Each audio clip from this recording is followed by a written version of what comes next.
Loose হয়ে যায়।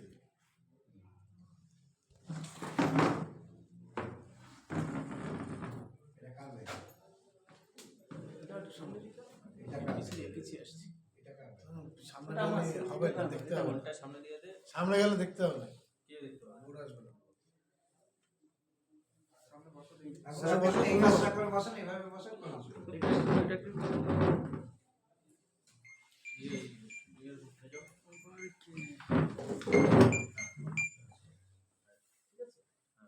ঠিক আছে, শুরু হয়ে গেছে। হেজ হেজ জিনিসটা কি?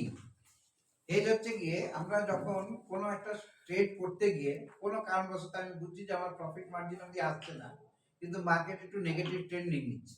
Negative trend in the sense কি, আমি বাইতে বসে আছি নিচের দিকে চলে যাচ্ছে, বা আমি সেলে বসে আছি তো আমার বাইরের দিকে চলে যাচ্ছে, মানে আমার ট্রেডের এগেনস্টে যাচ্ছে যখন। কিন্তু মার্কেটের ট্রেন্ড কিন্তু যেদিকে আমি ট্রেড নিচ্ছি সেই দিকেই যাবো, কিন্তু যেহেতু আমার কাছে ক্যাপিটাল ছোট তাই জন্য আমাকে কি করতে হবে, তখন একটা অপোজিট ট্রেড নিতে হবে। যদি আমার কাছে বাই থাকে নেওয়া, তাহলে আমি সেল দিয়ে হেজ করব। যদি আমার কাছে সেল নেওয়া থাকে তাহলে আমি বাই দিয়ে হেজ করব। কখন করব? যখন আমার ট্রেডটা বুঝছি যে এগেইনস্টে যাবে, কিন্তু ট্রেড পজিটিভ ওইদিকে যাওয়ার কথাই, যেদিকে আমি ধরে রেখেছিলাম। কিরকম, আমি যখন বাই নিলাম, এখন মনে করি 4580-তে আছে মার্কেট, আমি 81-তে বাই করলাম, আমি জানি 90-95 অবধি যাবে মার্কেট।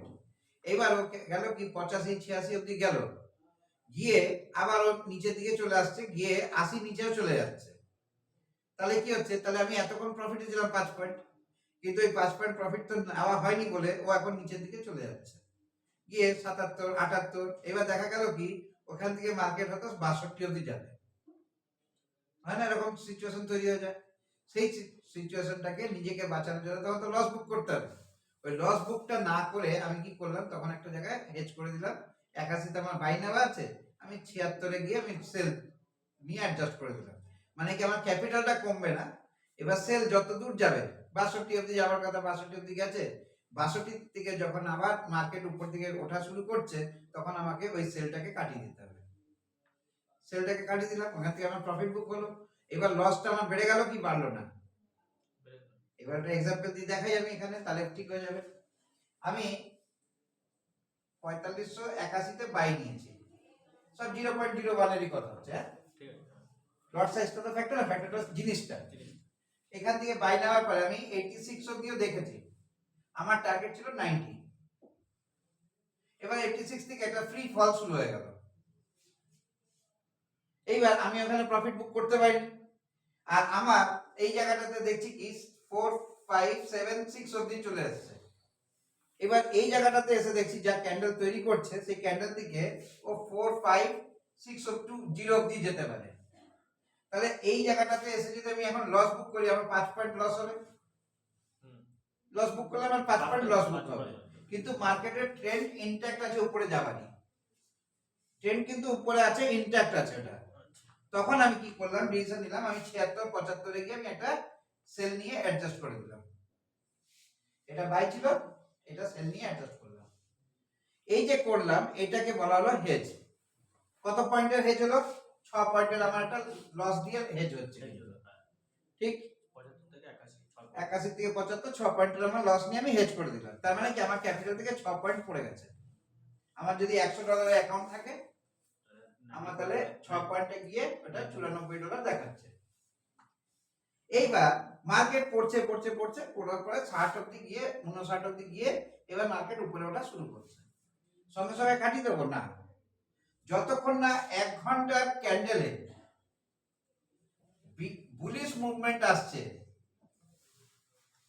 ততক্ষণ অবধি কিন্তু আমি কাটাবো না ট্রেডটাকে, ঠিক?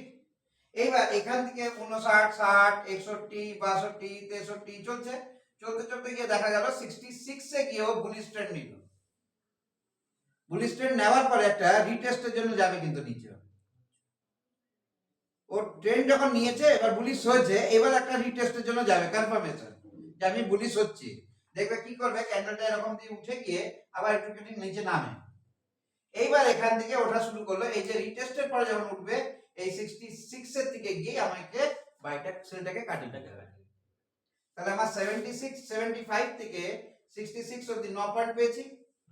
আমার এটার সাথে কিন্তু 9 পয়েন্ট যোগ হয়েছে, কিন্তু এইবার 81 থেকে 66 মানে কত? 15 পয়েন্ট।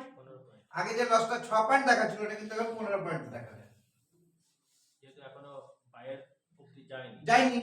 এইবার কি হবে, যদি আমি গিয়ে 81 তে গিয়ে দাঁড়ালাম, মার্কেট 66 থেকে 81 তে গিয়ে দাঁড়ালো, তাহলে আমার কত পয়েন্ট হলো? 15 পয়েন্ট। তখন আমার ক্যাপিটাল কত দেখাবে? 109 না, 109 তো হয়েছিল এই 9টা যোগ হওয়ার জন্য, এখন 124 দেখাবে। এক পিছেতে গিয়ে কষ্ট গিয়ে দাঁড়ালো না, ওটা তো 109 দেখাবে তখন, সরি 109 দেখাবে, আর এই 15 লসটা 0 হয়ে যাবে। ক্লিয়ার? তাহলে আমি ওই যেই জায়গাতে দাঁড়িয়ে ছিলাম ট্রেডটা নেওয়ার জন্য প্রথমে, কিন্তু সেই জায়গাতে এসেই দাঁড়ালাম, কিন্তু আমার ট্রেডে $9 প্রফিট আছে, যেহেতু আমি সেলের প্রফিটটা নিয়ে আসতে পেরেছি। তাহলে হেজ যখনই কাটাবো আমরা সবসময় মাথায় রাখতে হবে সেল আগে কাটাতে হবে। কেন?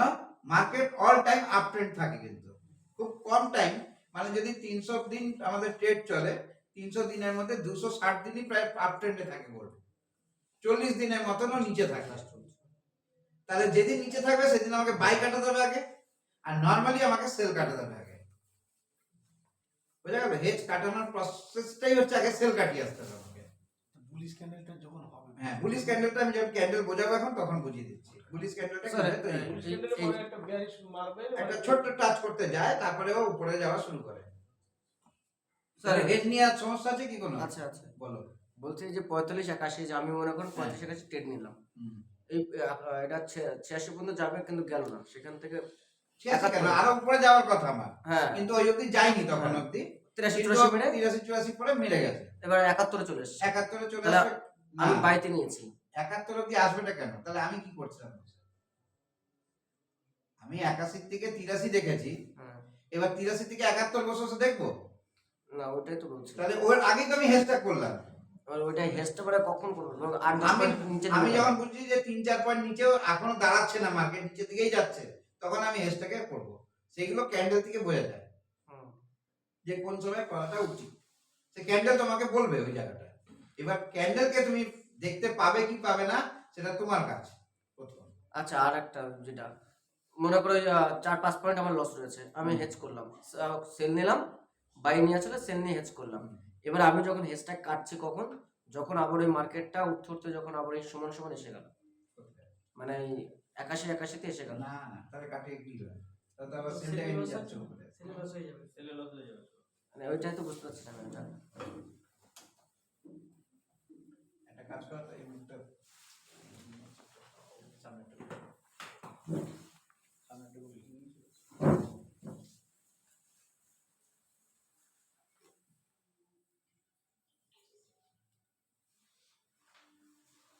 অল্প দিন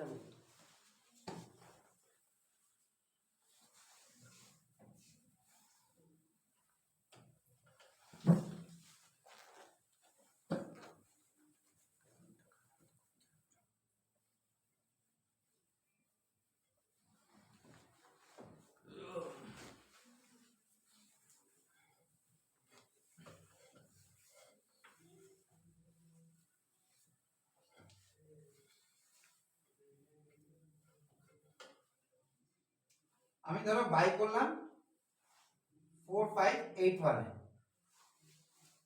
আমার টার্গেট 90 ফিক্স হয়ে গেল। আর একটা জায়গা আমার স্টপ লস কত? 9 পয়েন্ট নিচে, মানে হচ্ছে 72 স্টপ লস, এটা টিপি ঠিক।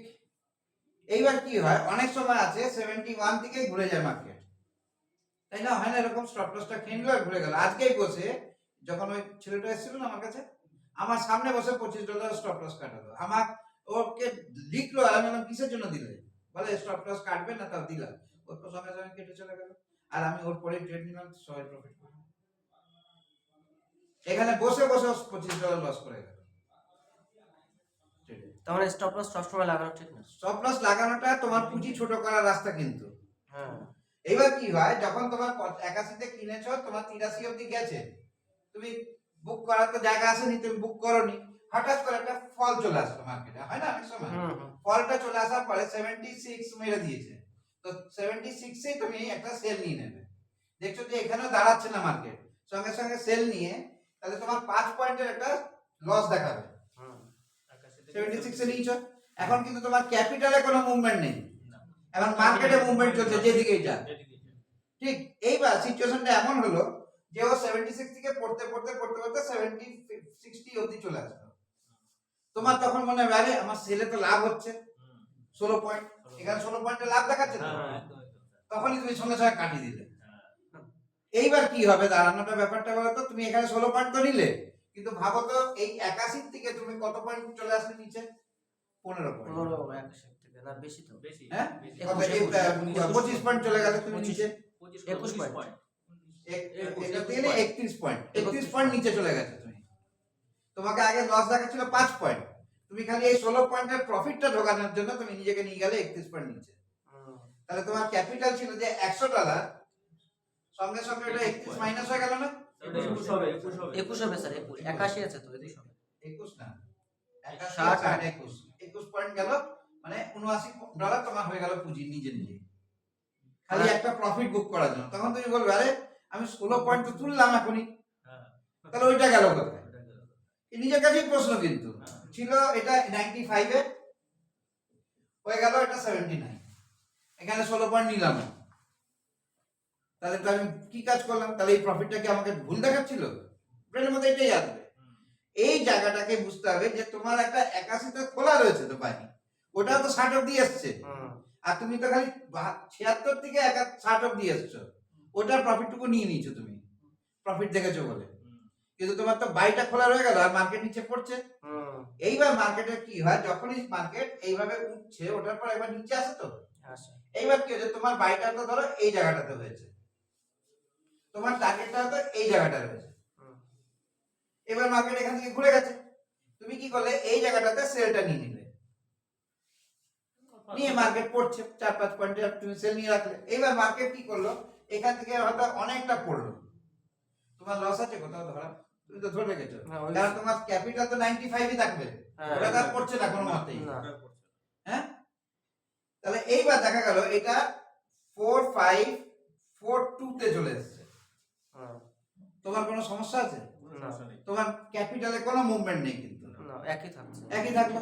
এবার মার্কেট নিচে যাচ্ছে, যাক, তোমার তখন মনে হবে এই 42 থেকে 81 উঠবে, তা তো তোমার ব্রেন এটা কাজ করছে, কিন্তু তোমার ব্রেন থেকে ওটা সরিয়ে দাও। একটা জিনিস রাখো, তোমার এখন কাজ হচ্ছে যে মার্কেট এখান থেকে ঘুরবে, এটা কখন ঘুরলে তোমার কাজটা শুরু হবে তখন। এইবার এইখান থেকে গেল উপরে, এইটুকু গিয়ে আবার এইটুকু এসে এইবার ওটা শুরু করছে মার্কেট, এই জায়গাটাতে এসে এইটাতে যেখানটা আছে তোমার, এই জায়গাটাতে গিয়েও তুমি এইটাকে একটা জায়গা কাটিয়ে দিয়েছো, এখান থেকে আসার পরে এইখানটাতে কাটিয়ে দিয়েছো, এখান থেকে সেলটাকে কাটিয়ে দিয়েছো, ঠিক? তাহলে তোমার এই পয়েন্টটা হচ্ছে গিয়ে 51, কোথা থেকে এসছে? ও 60 ঘুরে আসছে, 60 থেকে এসে 51 এ এসছে যখন, তখন গিয়ে তুমি কাটাতে যাচ্ছ, কাটালে কিন্তু ভুল হবে, আবার তো লসই থাকছে। লস থাকুক তোমার, তোমার কোনটা কাটাচ্ছ? সেলটাকে কাটাচ্ছ। এইবার এই যে সেলটা নিয়েছো, তুমি এখানে কাটাতে পারতে, কাটাওনি, এখানে উঠে গেছে, তাও কাটাওনি। এইটা হচ্ছে কি তোমার বুলিশ ট্রেন্ড স্টার্ট হওয়ার কথা, বুলিশ ট্রেন্ড স্টার্ট হয়নি, তুমি কাটিয়ে দিচ্ছ ফাট করে। আবার তো তাহলে ও কি করছে, এই অবধি নিয়ে আসছে তো, হ্যাঁ, এই অবধি নিয়ে এসে যখন আবার ও এই উঠছে, তখন এই জায়গাটাতে এসে তোমাকে কাটতে হবে সেলটাকে। এই পয়েন্টটা হচ্ছে কি 61। এবার তোমার প্রশ্ন হচ্ছে আমি তো 42 এ পারতাম, কেন আমি 61 তে করলাম? এখন তোমার চারটা দেখতে পাচ্ছ বলে তাই মনে হচ্ছে, যখন পড়ছিল কি দেখছিলে? পড়ে যাচ্ছিল, তখন তো ভয় হচ্ছিল যে আরো কত পড়বে, আর কত পড়বে। কিন্তু এখন যে সিচুয়েশনটা হয়েছে, এখানে সিচুয়েশনটা কি বোঝাচ্ছে, যে আমি তো অনেক দেরি করে নিলাম, কিন্তু তুমি দেরি করে নাওনি, তুমি কনফার্মেশনের সেল কাটিয়েছো, যে এইখান থেকে মার্কেট এবার ওঠা শুরু করবে, এইভাবে করতে করতে করতে করতে উঠে যাবে, প্রফিট পাবে না। মেইন ব্যাপারটা হচ্ছে যে আমার এই যে সেলটা ছিল এখানে, এটা সেলের কভারেজ হলো এইখানটা, এইটুকু আমি সেলের প্রফিটটাও নিলাম। এবার সেলের প্রফিটে আমার কত আসছে 16 পয়েন্ট, মানে সেল কেটে দিলাম কিন্তু বাইটা রয়ে গেছে এখন। এবার এবার উঠছে বাইতে market। যখন আমি এখানে কাটালাম তাহলে আমার 81 আর 61 তে মানে কত হচ্ছে 20 লস দেখাচ্ছে তো। হ্যাঁ। এই লসটা কিন্তু এখন 20 দেখাচ্ছে আমার, হুম। কিন্তু আমার ক্যাপিটাল কত হয়ে গেছে, Market এই উঠছে। 16টা যোগ হয়ে গেছে তো 100 এর হ্যাঁ। সাথে 100 সাথে যোগ হয়ে গেছে। যোগ হয়ে গেছে, এটা চুপচাপ রইলাম। এবার মার্কেট উঠতে উঠতে এই জায়গাটায় চলে আসলো যেখানে আমার বাই ছিল 81, হ্যাঁ।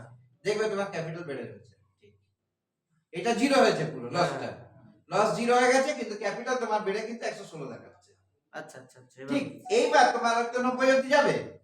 এইবার ঘুরতে ঘুরতে ঘুরতে ঘুরতে 90 অবধি চলে গেল।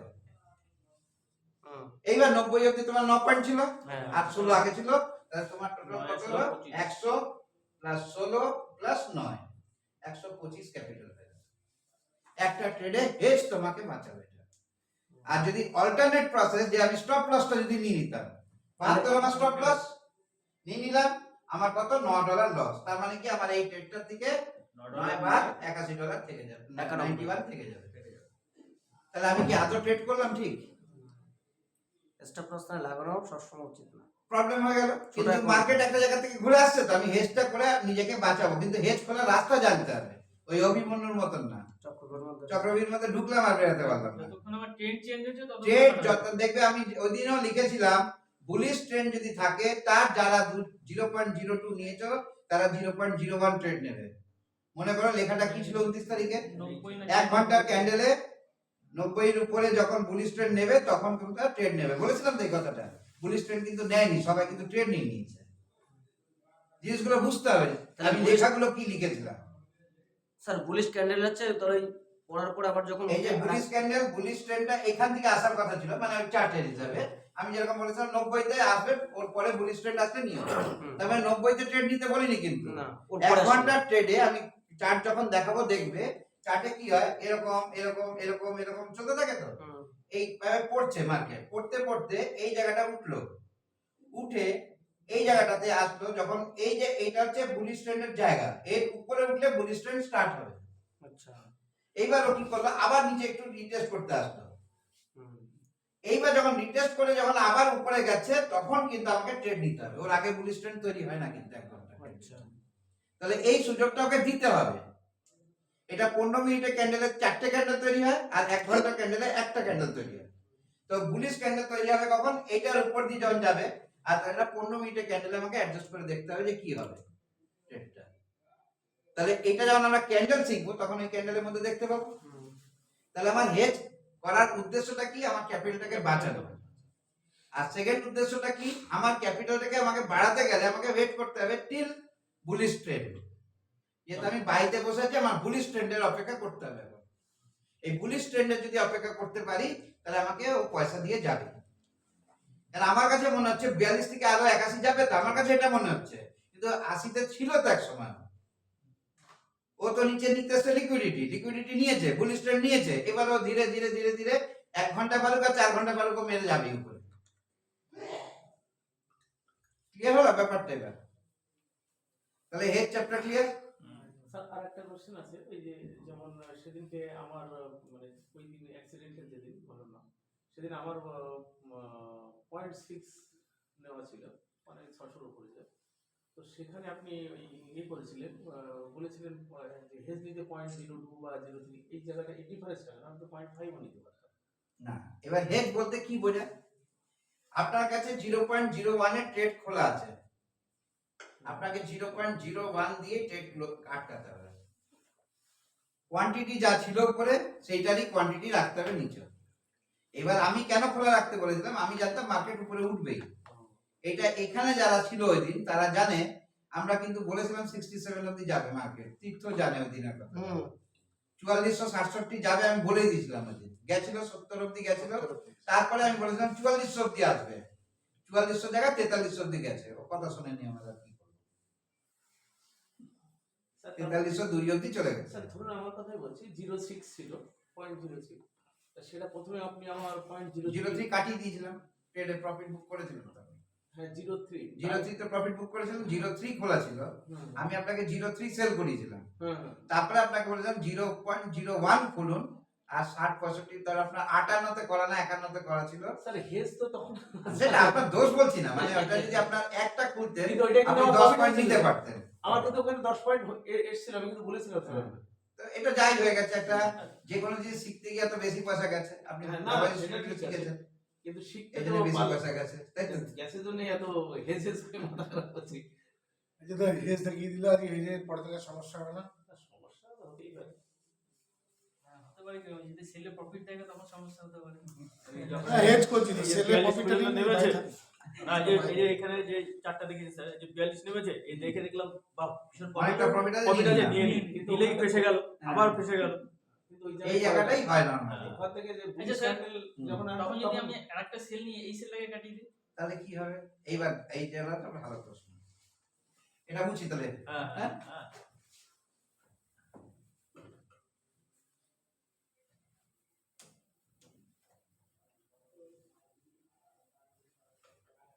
গোল্ডেন ট্রেন্ড কি?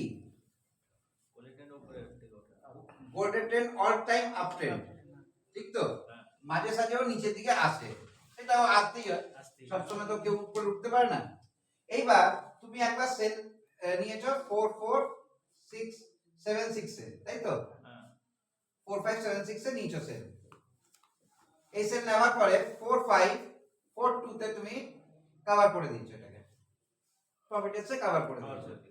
মার্কেট এখনো পড়ছে, তুমি 4540 তে আবার একটা সেল নিলে, এটাই তো সিচুয়েশন বলছে যে 2 পয়েন্ট লস হচ্ছে ঠিক, কিন্তু আমি আবার সেল নিই, কারণ আমি তো এটা কাটিয়ে দিয়েছি। এইবার ব্যাপারটা শোনো, মার্কেট পরে যতটা ঠিক ওঠার চেষ্টা করে তো, এইবারও 40 জায়গায় নিলে তুমি 36 অবধি গিয়ে ঘোরা শুরু করে দিল। এইবার তোমার 76 এর সেলটার জন্য রিকভার করার জন্য মার্কেটকে 42-40 থেকে উঠতে হতো তো, কত পয়েন্ট উঠতে হতো? 76 36 পয়েন্ট উঠতে হতো তো। তুমি তাহলে বেরানোর জায়গা পেতে কি পেতে না?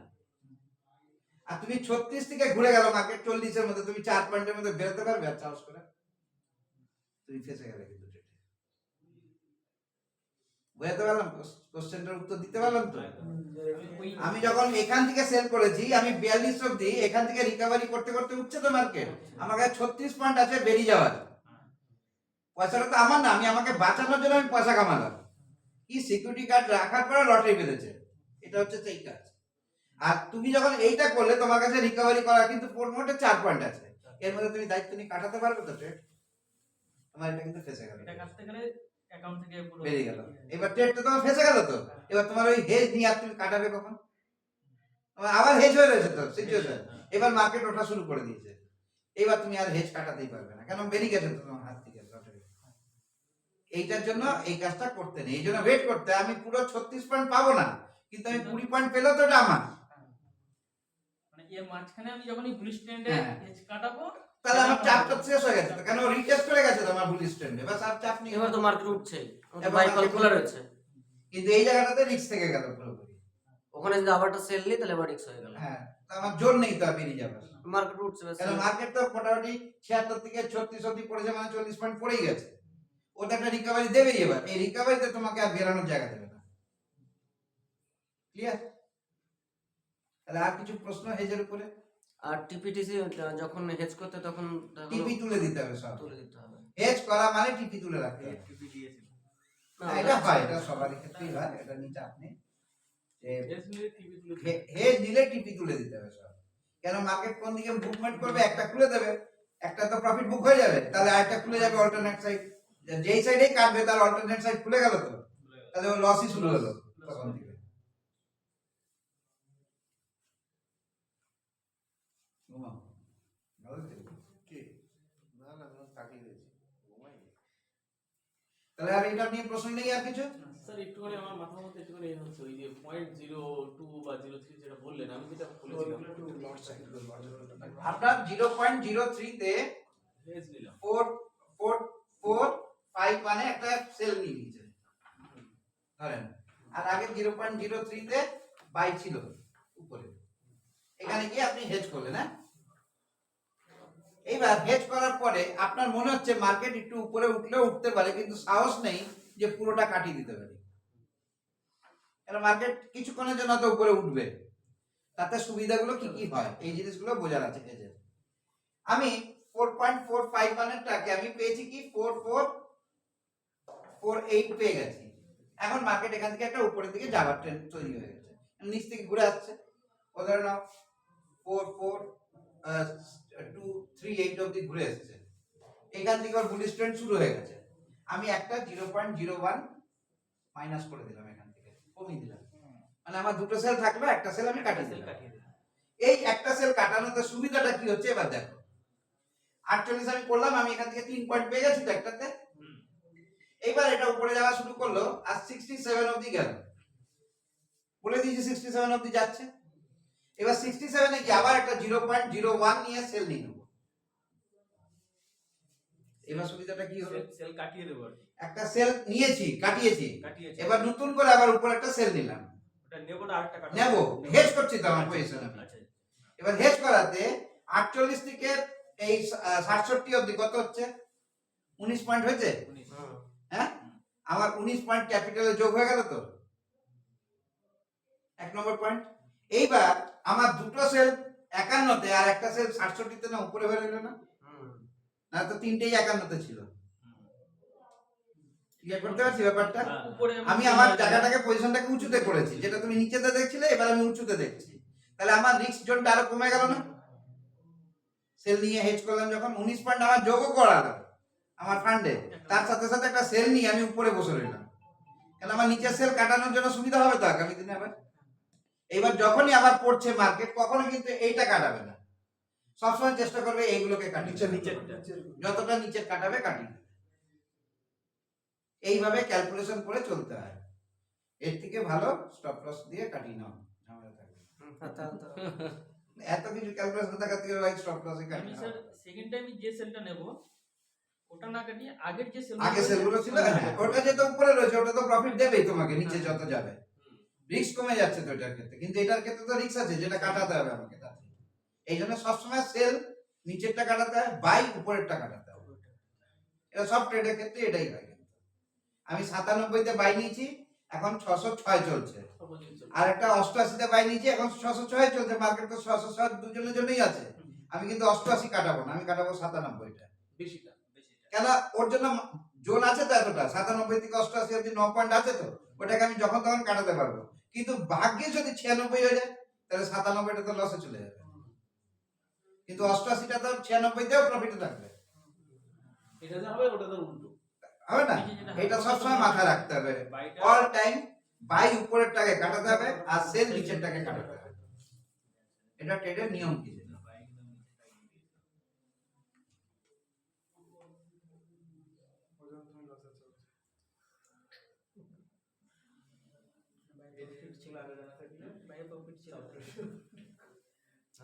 যাক, না জেনে তো অভিজ্ঞতা হয়েছে তোমার, জানলে তো হতো না। এরপরে এই বুলিশটা দেখো, ক্যান্ডেল বুলিশ এত রাতে দেখানো যাবে না, তাহলে ওটা মাইনা যেভাবে দিয়েছো সেইভাবে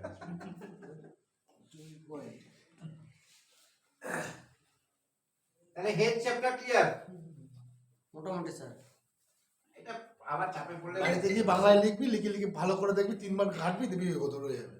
তোমাকে কথা বলি নতুন নতুন হলে সবকিছুরই নতুন লাগে, হ্যাঁ, একটু স্যার। ধীরে ধীরে প্র্যাকটিস করলে হয়, এটা এমন না যে রাতারাতি হয়ে যাবে। না না এখনো বলেছে, এই ঘরেই অনেকগুলো লোক আছে, এই ঘর না, এই পুরো আমাদের এই কল্যাণী এই অফিসটাতে, যে অনেকেই হেজ কাটাতে এখনো জানে না সঠিকভাবে। আমি কাউকে দোষ দিচ্ছি না, কিন্তু হেজ কাটানোটা একটা ক্যালকুলেটিভ জন্য, এটা যাত্রার যখন তখন হয় না, পারবে না। এই জন্য দেখবে শুনবে পৃথিবীতে অনেক বড় বড় হেজ ফান্ড আছে, কেন? তাহলে হেজ ফান্ডটা কেন?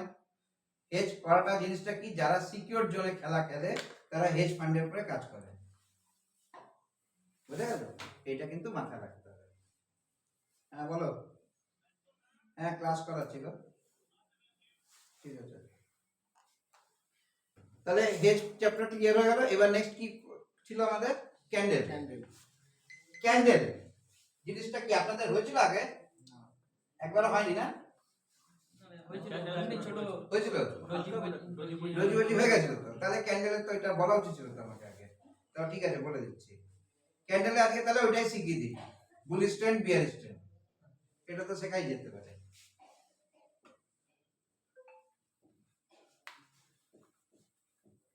আরেকবার রিপিট করো না ক্যান্ডেল যেটা বলছিলে প্রথম থেকে।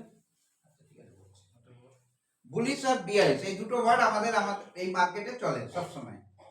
কিরকম ভাবে বুলিশ মানে কি আর বিয়ারিশ মানে কি এই জিনিসটাকে জানতে হবে ক্যান্ডেল জানার আগে। লেখালেখির কাজ পরে করার সুযোগ দেবো, আগে বোঝো। বুল মানে কি? ষাঁড়। বিয়ার মানে কি? ভাল্লুক। ভাল্লুক যখন কোনো শিকারকে ধরে ও কিভাবে নিয়ে আসে? টেনে। টেনে হিচড়ে নিয়ে আসে না নিচের দিকে টেনে নিয়ে আসে। আর ষাঁড় যখন গোতায় ও কিভাবে করে? উপরে উপরে ফেলে না? মার্কেট কিন্তু এইটাই। বুলিশ বলতে উপরে ফেলবে, বিয়ারিশ মানে নিচে ঠেলবে। এই নিয়ে আর কোনো কথা রইল না তো? কেন এই দুটো শব্দ ইউজ করা হয়েছে? তার মানে ক্লিয়ার করে দিয়েছে যে বুলিশ মানে হচ্ছে কি গুতিয়ে উপরে তুলে দেবে, আর বিয়ারিশ মানে হচ্ছে টেনে হিচড়ে নিচে নামিয়ে দেবে। ক্লিয়ার হয়ে গেল ট্রেন্ড। তাহলে বুলিশ ট্রেন্ডে যখন থাকবো তার মানে কি আমাকে বাই করে চলতে হবে, আর বিয়ারিশ ট্রেন্ডে যখন আমি থাকবো তাহলে আমাকে সেল করে চলতে হবে। কিরকম? আজকে ডিসেম্বর মাসের জানুয়ারি মাসের আজকে 15 তারিখের কাছাকাছি এসে গেল, আর মাস দেড়েকের মধ্যে আমাদের সর্ষে ওঠা শুরু হয়ে যাবে, গম ওঠা শুরু হয়ে যাবে, এটা তো কনফার্ম। পেঁয়াজ ওঠা শুরু হয়ে যাবে। এই জিনিসগুলো আজকে বাজার দাম একটু চড়া আছে না? ঠিক আর কয়েকদিন পরে দামগুলো পড়তে শুরু করবে কি করবে না? কেন আসবে? চাহিদা বাড়বে না, প্রোডাকশন চলে আসবে। তাহলে বিয়ারিশ ট্রেন্ড চলে আসবে তো ওদের মধ্যে। তাহলে এখন যদি কেউ মনে করে আমি 30 টাকা করে পেঁয়াজ পাচ্ছি ধরে রেখে দিই, ও কিন্তু বোকামির কাজ করবে। এখন যদি ও সরষে 80 টাকা করে কেজি পাচ্ছি নালে 90 হয়ে যাবে, তাহলে ও বোকামি কাজ করছে। কারণ নতুন সরষে আসবেই মার্কেটে। তাহলে নতুন সরষে আসলেই সঙ্গে সঙ্গে দামটা পড়ে গিয়ে 70 টাকা 60 টাকা হয়ে যাবে। এইটার জন্য দেখা যায় কি বিয়ারিশ ট্রেন্ড কখন বুঝতে হবে? আমার প্রোডাকশন টাইমটাকেও মাথায় রাখতে হবে, তাহলে একটু বিয়ারিশ ট্রেন্ড আসেই মার্কেটে সবকিছুরই। এই যে আলু আমরা 20 টাকা করে গড়ে খেয়ে গেলাম সারা বছর ধরে, এখন নতুন আলু 12 টাকা 14 টাকা চলে আসছে, তাই তো? এখন কেউ পুরনো আলু খাচ্ছে 16 টাকা 20 টাকা দিয়ে, কেন? নতুন আলু চলে আসছে বলে। কিন্তু নতুন আলুটা যেদিন প্রথম মার্কেটে এসেছিল 30 টাকা ছিল, তাহলে এখন বিয়ারিশ ট্রেন্ডে আছে নতুন আলু। অন্য সবজিগুলো কিন্তু বিয়ারিশ ট্রেন্ডে আছে, কারণ অনেক এক গাদা সবজি মার্কেটে এখন আছে। গরমকালে কি আছে? আলু মানে পটল, ঝিঙে, ভিন্ডি আর কুমড়ো, এই 4টে জিনিসকেই নরমালি পাই যাবে। আর কিছুদিন আগে অবধি আমাদের বেগুন কি ছিল? 80 টাকা কেজি ছিল। আজকে বেগুন 40 টাকা কেজিতে বিক্রি হচ্ছে। কেন? 80 টাকা দাম রাখতে পারে লোকে, কিন্তু এত সবজি আছে বেগুন কিনে খাবেই না কেউ।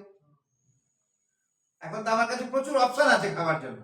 ফুলকপি আছে, বাঁধাকপি আছে, বাঁধাকপি আছে, বিনস আছে, তারপরে সিম আছে, সবকিছু আছে। তুমি কিছু না কিছু খেতেই পারবে। আমার বেগুন খেতেই হবে না 80 টাকা দামে। কি মানুষের কনসেপ্ট আসবেই।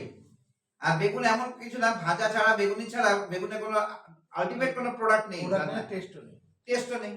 কিন্তু তোমার বেগুন কোনো কম্পোনেন্ট হতে পারে কোনো একটা জায়গা, কোনো শাক টাক বানালে সেখানে বেগুন দিলে, এই সব জায়গায়। কিন্তু তুমি সিম দিয়ে একটা প্রোডাক্ট বানাতে পারবে, তুমি ফুলকপি দিয়ে একটা প্রোডাক্ট বানাতে পারবে, বাড়িতে রান্না করতে পারবে, কিন্তু বেগুনে কোনো প্রোডাক্ট রান্না করা যায় না। তাহলে সেই জায়গাটাতে ওটা 80 টাকা দিয়ে কেউ কিনবে না। দেখো সঙ্গে সঙ্গে বাজারে এটা 40 টাকায় চলে আসবে। তার মানে এটা কি? ওর 42 সময় চলছে এখন। ক্লিয়ার? তাহলে আমরা সাধারণভাবে কিন্তু 42 বুলিশ দেখতে পাই, কিন্তু আমরা ওটাকে অনুভব করতে পারি না। কি এপ্রিল মাস আস্তে আস্তে চালের দাম কমতে শুরু করে দেবে, কেন? নতুন চাল আসা শুরু হয়ে যাবে তো মার্কেটে। তাহলে কি হবে? দোকানদার কি বোঝাবে? পুরনো চাল ভাতে বাড়ে, আপনার নতুন চাল কিন্তু গ্যাস গ্যাস করবে। কি বলে না দোকানদার? এটা বলে দেয় কিসের জন্য? নিজের পুরনো মালটাকে কাটানোর জন্য, না তো বিক্রি হবে না তো ওই জিনিসটা। তো এই যে জিনিসগুলো, এই জিনিসগুলোকে মাথায় রাখতে হয় আমাদেরকে যখন বাজার করি। তাহলে আমাদের শেয়ার মার্কেটেও তো এটা একটা ফ্যাক্টর আছে, এটা বুলিশ ট্রেন্ড আর বিয়ারিশ ট্রেন্ড।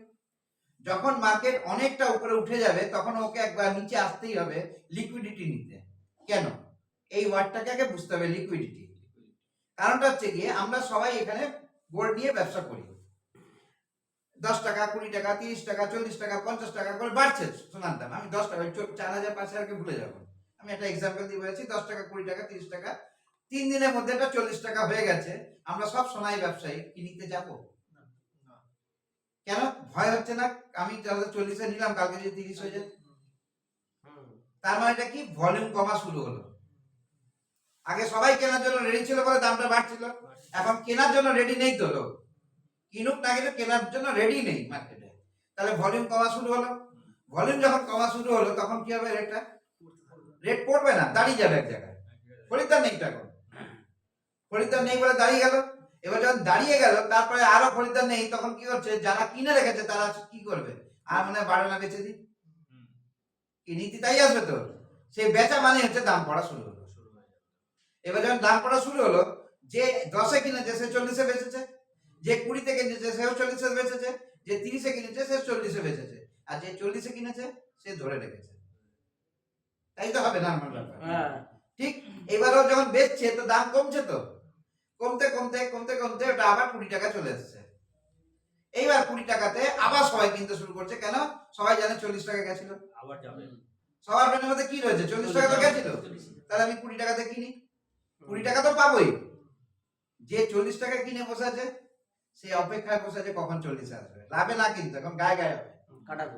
হ্যাঁ, ও কাটানোর জন্য চেষ্টা করবে তো উপরে বসে। আর আমরা কি করলাম, উপরে বেছে দিলাম একবার, আবার নিচে আসলাম, নিচের দিকে আবার বাই করলাম, তখন মনে হবে আরে আমি তো 10-এ করেছিলাম এখন 20-তে করলাম কেন, কেন 20 নিচে যাচ্ছেই না।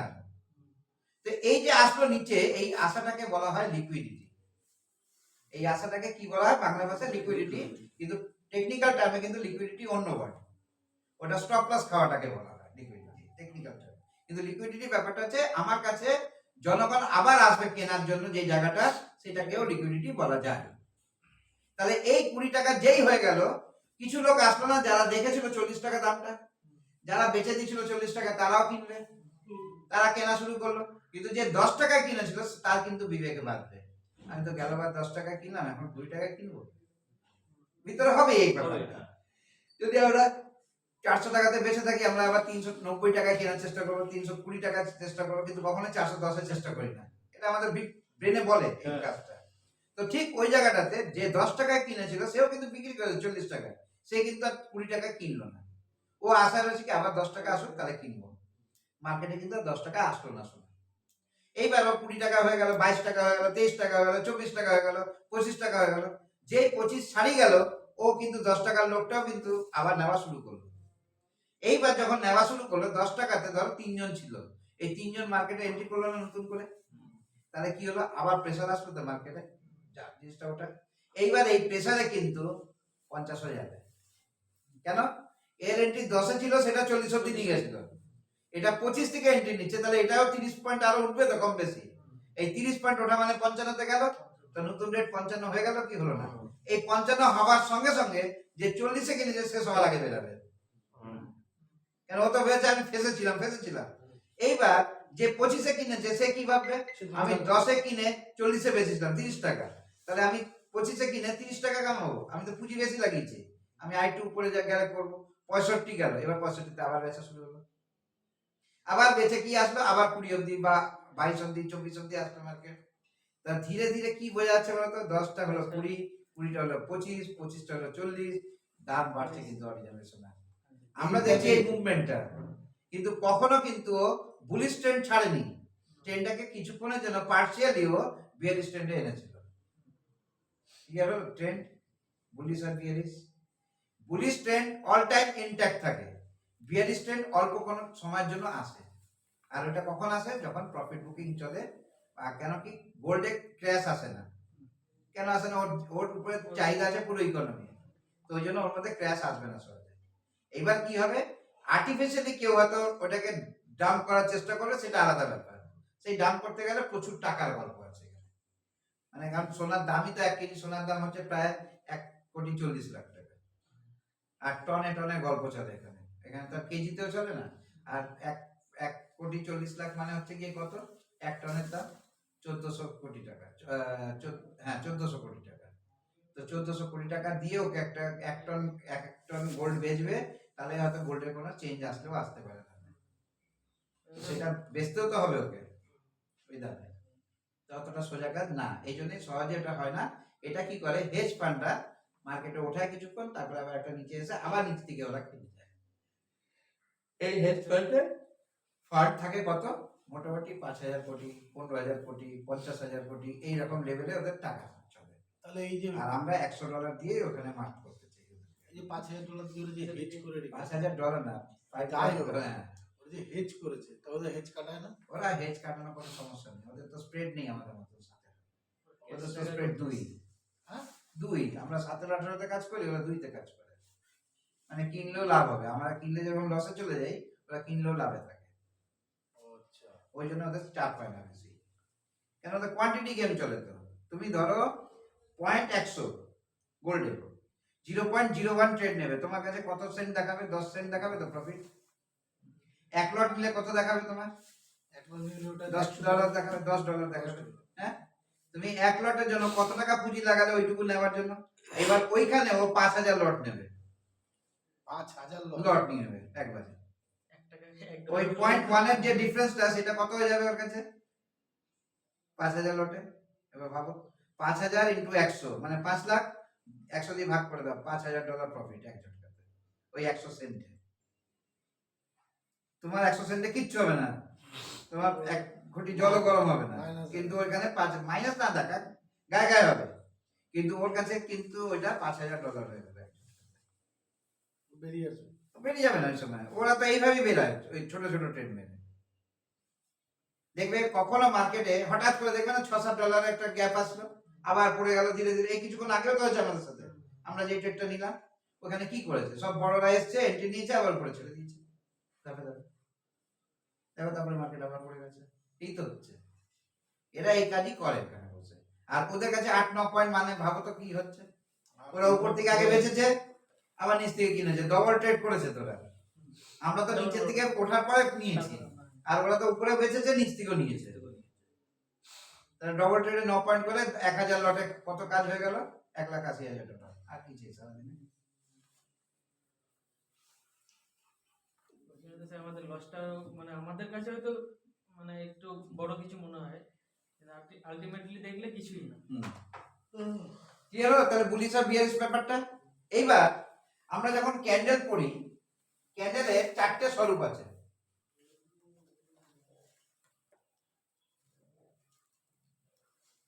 পাঁচটা। এই স্বরূপটা কি রকম? লাল আর সবুজ, এই রংটাকে একটুখানি ভুলে যাও, ক্যান্ডেল বোঝো।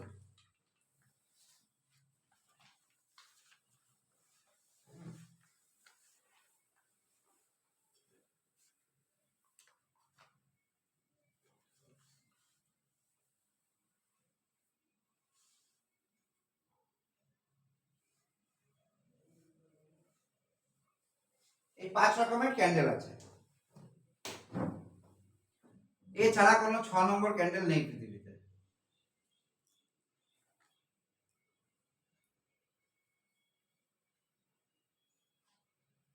ক্যান্ডেলই আমাকে বলে দিচ্ছে আমার ক্যান্ডেল কি বোঝাতে চাইছে আমাকে। এর জন্য কোনো ইন্টারপ্রেটারের দরকার নেই যে ও আমাকে বুঝিয়ে দেবে। যখন এই রকম ক্যান্ডেল তৈরি হয়েছে, আকার কাজটা পরে করে একটু বুঝে নাও। এই ক্যান্ডেলটা যখন তৈরি হয়েছে তার মানে কি এখানে পুরো ভলিউম গেম চলছে। এটা কালার যাই হোক, লাল হলে লাল, সবুজ হলে সবুজ, মানে সবুজ যদি হয় তাহলে পুরো বাই জোন রয়েছে এটার মধ্যে, আর যদি লাল থাকে এটা পুরো সেল জোন আছে। একেবারে কম্প্যাক্ট আছে এটা পুরো, মানে আমার মতো সলিড জিনিস একেবারে, যেখানে কাটবে ওজন বেরোবে। ঠিক এর পরেরটাতে হচ্ছে কি একটু ডায়লেমা তৈরি হচ্ছে না, যাবো কি যাবো না। এইটুকু বডি, দুপাশে খোলা, তার মানে কি বায়ারও চেষ্টা করছে আনো উপরে দামটা বাড়ুক, আর সেলারও চেষ্টা করছে একটু দামটা পড়ুক।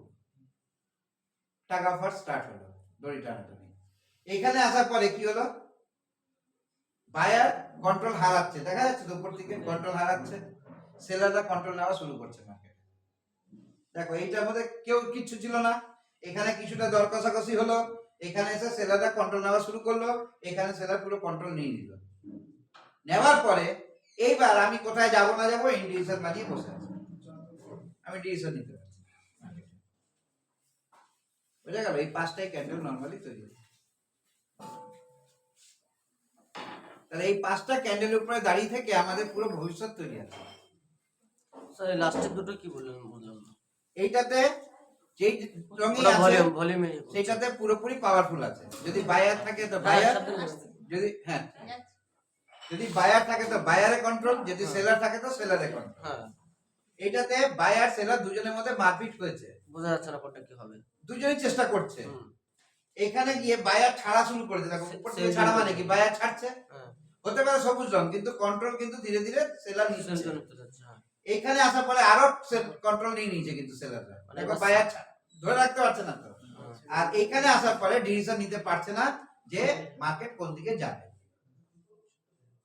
ক্লিয়ার? এই 5টা ক্যান্ডেলই হচ্ছে ইম্পর্টেন্ট ক্যান্ডেল আমাদের লাইফে। আর এই 5টা ক্যান্ডেল যদি আমি স্টাডি করতে পারি, আমার ট্রেড হয়ে যাবে। ক্যান্ডেলের নাম আছে? এবিসিডি। ওটা তো হ্যামার তৈরি করেছে, এটা বলো। এইটা হ্যামার আছে, এটা ইন্ডিসিশন আছে, বা ড্রাগন ফ্লাই আছে, যা নাম দিতে পারো। নাম ফ্যাক্টর করে না, ফ্যাক্টর করে চেহারাটা। ক্যান্ডেলের মধ্যে যে ডাটাটা আছে সেটা আমাকে ওইটাই আমাদেরকে ই করতে হবে। কারণ এখানে দেখো আমাদের 7-8 জন রয়েছে, আমরা এখানে 9 জন, 9 জনেরই নাম আছে, কিন্তু 9 জনই কিন্তু আমরা হিউম্যান বিং, যাদের দুটো হাত, দুটো পা, দুটো কান, দুটো চোখ, একটা নাক, এটা কমন আছে। একটা জিনিসের ডিফার আছে, সেটা হচ্ছে আমাদের ব্রেন, ইউটিলিটি অফ ব্রেন। আর কিছু ডিফারেন্স আছে দেখো তো, খেয়াল করে তুমি বলতে পারো ওয়েটের ডিফারেন্স আছে, হাইটের ডিফারেন্স আছে, এগুলো ফিজিক্যাল ডিফারেন্স। মেন যেটা ডিফারেন্স আছে সেটা হচ্ছে মেন্টাল ডিফারেন্স। আমি ব্রেনটাকে কাজে লাগাতে চাই কি চাই না, এটাই কিন্তু ডিফারেন্স। আর কিন্তু সবার কিছু সব কমনই আছে ফিজিক্যালি। তাহলে ক্যান্ডেলও কিন্তু সব কমনই। এবার নাম দিতেই পারি, তোমার নাম কমল, আমার নাম রাহুল, এনার নাম আশিস, নাম দিয়েছি, তাতে কি হচ্ছে? মানুষ থেকে কি অমানুষ হয়ে গেছে? মানুষ থেকে কি জন্তু হয়ে গেছে? বুঝলি তো, নাম পাল্টেছে খালি। এই কমল বললে তোমাকে মনে করবে, দেবব্রত বললে ওকে মনে করবে, তাই তো? তাহলে এছাড়া কি কিছু করবে না? বলবে যে দেবব্রতকে আমরা পুষবো এবার থেকে, বলবে না তো, কেন? তো জন্তু না, ওকে পুষবে। ও মানুষ, মানুষ হিসেবেই ট্রিট হবে। এইবার ওর ট্রিটটা কিভাবে নিজেকে করাবে সেটা হলো ওই 25 গ্রাম ব্রেনটা নির্ভর করছে। ও যদি ইউজ করতে পারে তাহলে ওটা ওকে ইউজ হবে অন্যরকম ভাবে, যে ইউজ করবে না সে লেবার হয়ে থাকবে। ক্লিয়ার? দ্য ক্যান্ডেল কিন্তু এই 5টাই আমাদের, এই 5টা রঙের সাথে সাথে চেঞ্জ হচ্ছে। কিরকম? যদি লাল হয় তাহলে বিয়ারিসের দিকে যাবে, আর যদি সবুজ থাকে ও বুলিশ থাকবে। কিন্তু আবার ট্রেন্ড কি হয়, আবার এইটাই যদি ছবিটা কি হয়, এটা যদি রেড কালারের হয় আর একটা গ্রিন কালারের হয়, গ্রিন কালারের হলে এই জায়গাগুলো কিন্তু পাল্টে যাবে, পাল্টে যাবে, ওটা উপরে নিচে আসবে। বাস এই দুটো পাল্টাবে।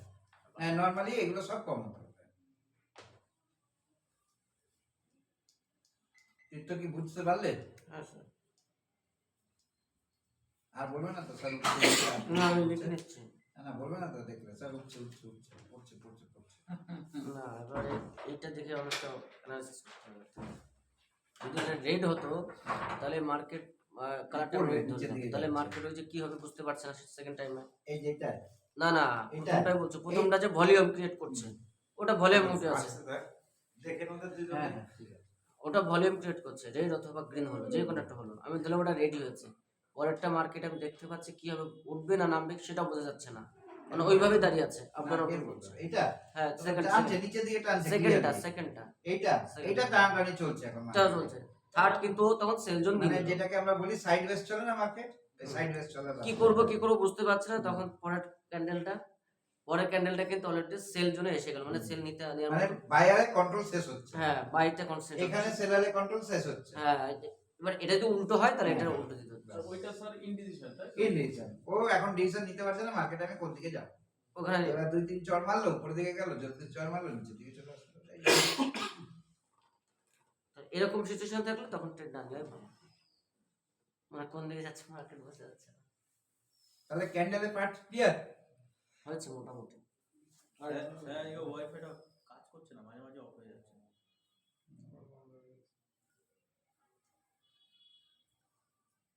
নেক্সট কি পয়েন্ট ছিল বলছিলে বলার জন্য? অপশন অপশন ট্রেড, ঠিক আছে। এগুলো লিখে না, তারপর অপশনে যাচ্ছে। রেট কত চলছে? এখন 87 87।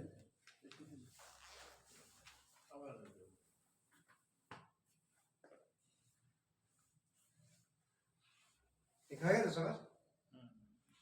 স্যার ওখানে ইনডিসিশনটা কি এটা কি নিচের দিকে হবে? মাঝখানে মাঝখানে হবে, তাই তো? গ্রিনে। প্লাস সাইন, বাস।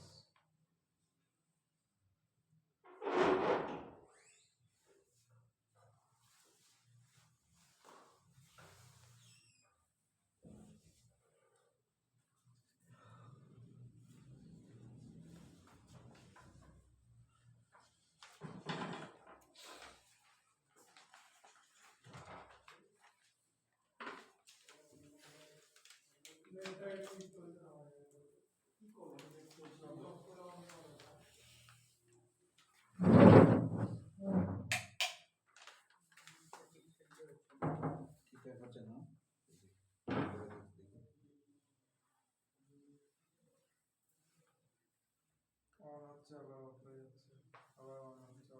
কি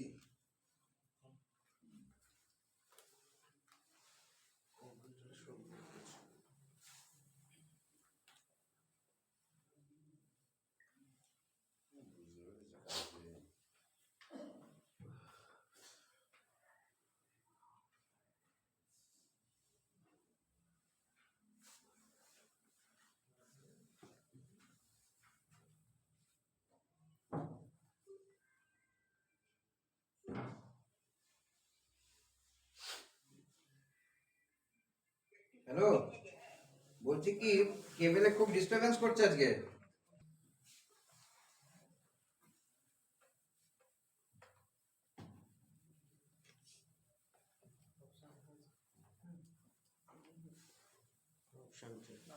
এর আগের দিন ডেরিভেটিভ বুঝিয়েছিলাম।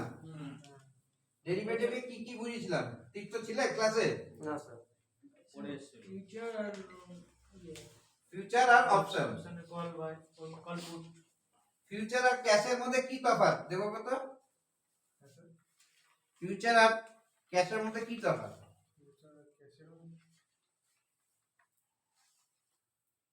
খাতা বলতে হবে না, পুরোনো টুকলি করে বলার দরকার কি? আশিস বলো, ক্যাশ আর ফিউচারের তফাৎ কি? ক্যাশ আর ফিউচার সজিত দা?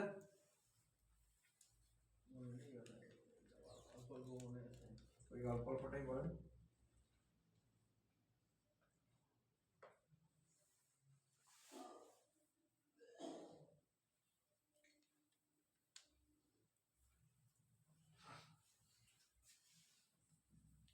ক্যাশ আর ফিউচার, ফিউচারের মেন নাম হচ্ছে ডেরিভেটিভ।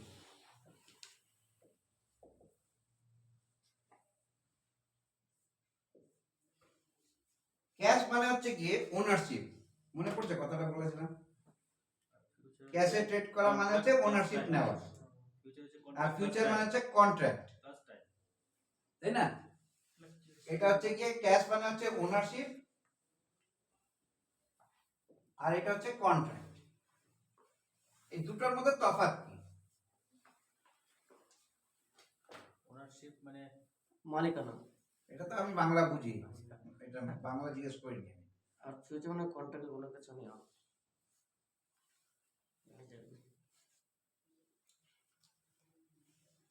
বলো দেবব্রত বলো।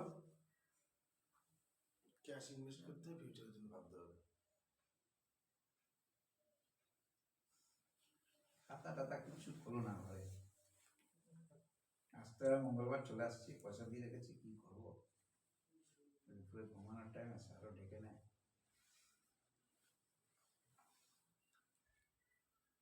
বলতে হবে না। জানি না, তুমি আসেনি, মনে হয় দেরি করে এসেছিলাম। ওনারশিপ মানে হচ্ছে মালিকানা, যেখানে কোনো টাইম নেই। আমি কোনো জিনিসের মালিক কতদিন থাকবো কেউ ঠিক করে দেবে নাকি? আমার জিনিস আমার কাছে এই বাড়ির মালিক ক্যাশের। ক্যাশে, ক্যাশে ওনারশিপ লেখা রয়েছে। আচ্ছা, বাড়ির মালিক এটার মালিক তো, ও কতদিন এই বাড়িটা থাকবে কি না থাকবে এটা কি আমি ঠিক করবো না উনি ঠিক করবে? যে মালিক সে ঠিক করবে। তার একটা টাইম নেই কোনো। কিন্তু যখনই কন্ট্রাক্ট হলো তখন কিন্তু একটা টাইম চলে আসলো। যখন আপনি এটা নিয়ে দিয়েছেন। আমি যেটা ভাড়া নিয়েছি আমার সাথে টাইম আছে, টাইম শেষ, কন্ট্রাক্ট শেষ। এবার রিনিউ করানো না করানোটা পরে আলোচনা, কিন্তু আমার টাইম আছে, যেটা ওনারশিপের ক্ষেত্রে নেই। কিন্তু ক্লিয়ার? ফার্স্ট ডিফারেন্স কিন্তু এইটাই।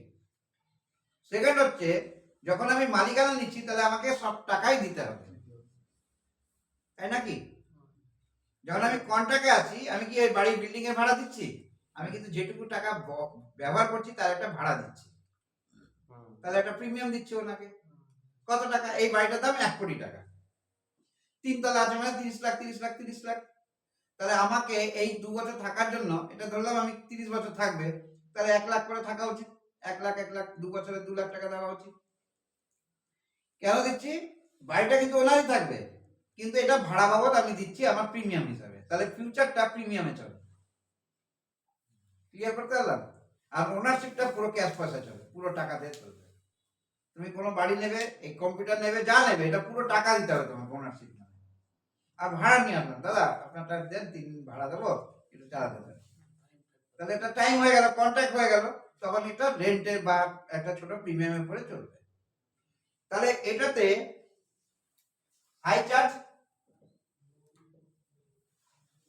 এটাতে লো চার্জ,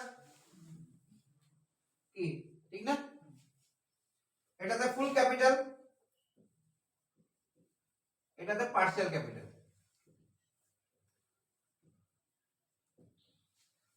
ডিফারেন্স গুলো বুঝবো। অপশনে যদি যাই, আমাকে অপশনে যাওয়ার আগে অপশনের ব্যাপারটাতে অবধি ঢুকতে হবে তো, তারপর আমার কাছে অপশন ব্যাপারটা আসবে। ওটা কি পার্সিয়াল? পার্সিয়াল মানে অল্প, মানে অল্প। আর এটা এটা ফুল।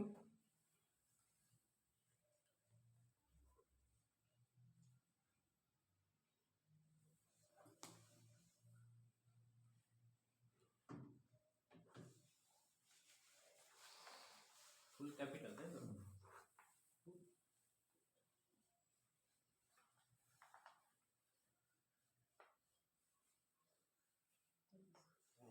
পার্সিয়াল মানে এটা যা দেবে সেটাই পুরোটাই কিনতে হবে। পুরো পয়সা দিয়ে করতে হবে। আর এটা হচ্ছে যেটা আমাকে লাস্টে মানে অল্প কিছু টাকা কিছু দিয়ে দিয়ে মানে 2-3 হাজার টাকা যেটা লাস্ট টাইমে ইনভেস্ট করে ওইটা। না না, তাহলে এটা হচ্ছে কি এই যে বাড়িটার কথা ভাবো, এই লোকটা যখন বাড়িটা কিনেছে, বাড়ির মালিক, আমি 1 কোটি টাকাটাই পুরো দিতে হচ্ছে ওনাকে, ধরো 1 কোটি দাম তো। কিন্তু আমি যখন বাড়িটা নিচ্ছি, আমাকে কি 1 কোটি দিতে হচ্ছে? আমি একটা ছোট্ট টাকা দিচ্ছি, যেটাকে ভাড়া বলা হয়। মানে একটা অংশের থাকলাম এবারে। অংশটা ব্যবহার করছি, আমি অংশ ভাড়া হিসাবে দিচ্ছি। কিন্তু ধরো তোমার জ্যাকেটটা আমি নিলাম, তোমাকে বললাম 4 দিন 5 দিন পরে দেবো, পয়সা দিই কিন্তু ধুয়ে দেবো, তাহলে একটা চার্জ গেল তো আমার ধোয়ার জন্য। কিন্তু এই জ্যাকেটটাই আমাকে দোকান থেকে হলে পুরো দাম দিয়ে কিনে আনতে হতো না।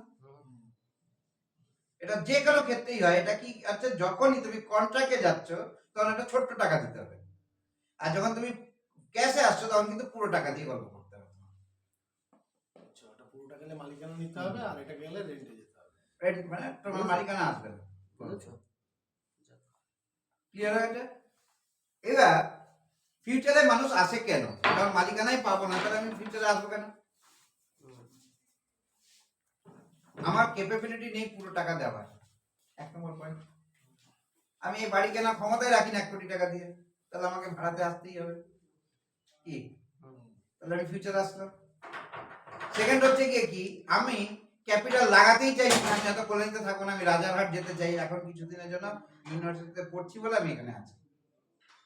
কি হয় না অনেক সময়, বা আমার চাকরি ক্ষেত্রে আমি চলে যাবো লন্ডনে, আমি লন্ডনে বাড়ি করবো, তাহলে আমি এখানে কিছুদিনের জন্য আছি, তাহলে ফিউচার ওটা বাড়বে।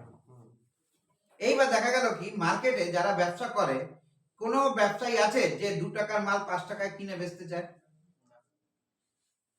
চায় না তো। তাহলে সেই জায়গাটাতে দাঁড়িয়ে ওরা কি চেষ্টা করে, আমার ক্যাপিটালটা ঘর থেকে যেন কম বেরোয়। প্রত্যেক ব্যবসায়ী মানসিকতা কিন্তু এটা, অল্প পুঁজিতে বেশি লাভ। অল্প পুঁজিতে বেশি ব্যবসা করবো। এটার পদ্ধতি কি আছে, ধরো হিন্দুস্তান ইউনিলিভার নাম শোনা আছে, ওর ডিস্ট্রিবিউটরশিপ নেওয়া মানে হচ্ছে কি ওরা কিন্তু 5-10 পয়সা 15 পয়সা গ্যাপে কাজ করে, কিন্তু রেগুলার বেসিসে টাকা রোটেশন করে, তাই নাকি? ও কিন্তু একটা 1 লাখ টাকার ক্যাপিটালে মাল কিনে মাসে হয়তো 12 থেকে 13 বার ঘুরিয়ে নেয় টাকাটাকে, তার থেকেও লাভ করে কিন্তু ভালো। আর রিটেলার কি করে, 1 টাকার মালে 50 পয়সায় হয়তো লাভ আছে, কিন্তু ও কিন্তু ওই হোলসেলার থেকে বেশি লাভ করতে পারে না। এটা একটা এক্সাম্পল দিয়ে বোঝা যাবে। আমাদের এখানে চিপস বিক্রি হয় 5 টাকার, এটা সবাই জানি তো। 5 টাকার চিপস দোকানে গেলে 5 টাকাই দাম নেবে, কোন দোকানদার 4.5 টাকা নিয়েছে আজ অব্দি, আটা এখন আর চলেই না, কিন্তু ওর কেনা পড়ে 4.5 টাকা। তাহলে ও 10% মার্জিনে কাজ করছে তো, 4.5 টাকা 50 পয়সা হলে 11% মার্জিন, ও কিন্তু 11% মার্জিনে কাজ করছে। whereas লেজের যে চেনটা ওর দোকানে দিতে এসেছিল, সে পুরো চেনে 50 পয়সা কামায়, 20টা চেনে, তাই হয় না? এইবার তাহলে ও কেন ওইটা একটাতে 50 পয়সা কামায় না, এটা ভাবো তো একবার। সেল বেশি। রোটেশনটা করবে। ও কি করে, তোমাকে মাল দেওয়ার পরে বিকালে টাকা নিয়ে যায়, ক্যাশ টাকা। ক্যাশ টাকা হয়ে গেল তোর, ওই এই বেলাটা তো মাল দিচ্ছে, ওই বেলাতে কালেকশন করছে। তো এইবার ওই 20টা মালের জন্য ও কি করেছে, 6 টাকা ছেড়ে দিয়েছে বা 10 টাকা ছেড়ে দিয়েছে। তো 20টা মালের ইন্টু 100 টাকা হতো 90 টাকাতে ছেড়ে দিয়েছে, ওইখানে হয়তো 1 টাকাই পেয়েছে ধরে নাও। কিন্তু এইটাকে ও 20 দিনই ঘোরাবে তো টাকাটাকে, তাহলে 1 টাকা 1 টাকা 1 টাকা করে 20 টাকা কামালো। আর এই লোকটা 20 টাকা লাগিয়ে মানে 100 টাকা লাগিয়ে ও কিন্তু কত টাকা কামাচ্ছে মোটে, 10 টাকা। তাই নাকি? ওর রোজ বিক্রি হবে পুরো লেসটা? হলো না। কিন্তু তোমার দোকানে আমি দিলাম, একদিন হয়ে গেল, এর দোকানে দিলাম একদিন হয়ে গেল, এর দোকানে দিলাম একদিন, এরকম ও 40টা দোকান ধরে রেখেছে মাসে। 40টা দোকানকে একটা একটা করে চেন দেবে, ও কিন্তু ঠিক বেরিয়ে যাবে মাসের শেষে টাকাটা। কি ও তো বার করে নিল টাকাটা। তাহলে এই যে বার করাটাতে এই যে মার্জিনটুকু হলো, এই মার্জিনটা কোন পয়সার উপরে হলো? ওই ছোট্ট 100 টাকার উপরেই হলো। কিন্তু কিন্তু হোলসেলারের ক্ষেত্রে 100 টাকাতে রোটেশন করানোর জন্য টাকাটা পেলো, আর এ কিন্তু 100 টাকা লাগিয়ে সারা মাস ধরে আটকে থাকলো, একটু বেশি কামানো হচ্ছে। ওটা বাকি গেলে সে বাকি টাকা পরে কথা পেয়ে গেল, টাকা লেস বাকি দিলই না। 100 টাকা লাগে 100 টাকা লাগিয়ে 10 টাকা কামালো, কিন্তু সারাটা মাস চলে গেল এর মধ্যে টাকাটা লাগিয়ে। আর ওই টাকাটা ও কয়েক ঘন্টার জন্য লাগিয়ে কিন্তু ঘোরাচ্ছে, টাকা তো ওর কাছে থাকছে না, ওর লোকের কাছেও রাখছে না, না। ঘুরিয়ে দিচ্ছে টাকাটাকে বারবার। তাহলে ফিউচার যাওয়ার জন্য যারা কাজ করে তারা কিন্তু এই মানসিকতায় কাজ করে, আমি কম পুঁজিতে বেশি ব্যবসা করে নেব, প্রফিট বেশি করে নেবো, কিন্তু বলেনি একবারও আমি নাম্বার অফ বিজনেসটা বড় করে নেব। এবারে সুযোগটা কিভাবে পায়? এখানে যখনই ফিউচার নিয়ে আলোচনা হয় তখনই লট চলে আসে। কি আসে? লট মানে বাল্কে। আমরা যখন হোলসেলার কিনবো কি আছে, আপনাকে এই পুরো পেটি তেলটা নিতে হবে, এই পুরো পেটি সার্ফটা নিতে হবে, এই 140টা পিস ব্রাশ নিতে হবে, এরকমই আছে কিন্তু কোয়ান্টিটি। ও বলতে পারে না আমার এখান থেকে নীলটা লালটা সবুজটা দেন তো, বলতে পারবে? হোলসেলাররা কিন্তু এইসব কোনো কথা নেই, ওর কাছে বাদ ফেলে দেবে, কি কালার আছে না আছে জানি না। কিন্তু দোকানদারের কাছে গিয়ে বললে দোকানদার বলবে আমাকে নীলটা দেন সবুজটা দেন, কেন যে তো ভেঙে ভেঙে নিচ্ছে জিনিসটা। তাহলে ও যখন নিচ্ছে তাহলে লট হয়ে গেল তো, এই জন্য কিন্তু ফিউচারে লট চলে। ক্লিয়ার করে বোঝালাম তো? হোলসেল যখনই হয় লটে হয়, ওর মধ্যে দেখবে কোনো না ফুটো বেরায়, ও আবার ওকে পাল্টেও দেয়, কিন্তু লিক হয়ে গেছে, তেল লিক হয়ে গেছে, হয় না? এটার মধ্যে পেটির মধ্যে তেল লিক, 24টা আছে 24টাই নিতে হবে। ওরা কিন্তু দেখলো না, কিন্তু আসার পরে বললো যে একটা লিক ছিল, ওকে দিতে হবে, ও পাল্টে দেবে। কিন্তু এর কাছে আসলে কিন্তু ও চেক করে নেবে, 4টে দিয়েছে 4টে লিক আছে কিনা, 6টা লিক আছে কিনা, দোকানদার দেখবে কি দেখবে না। তারপরে যদি লিক হয় সেটা ফেরত হবে, সেটা আলাদা, কিন্তু ও কি করবে দেখে বেছে নেবে তো, তখন কিন্তু লট হচ্ছে না, তখন খুচরো হয়ে গেল। ঠিক ফিউচার যাওয়া মানেই লটে যেতে হবে আমাকে।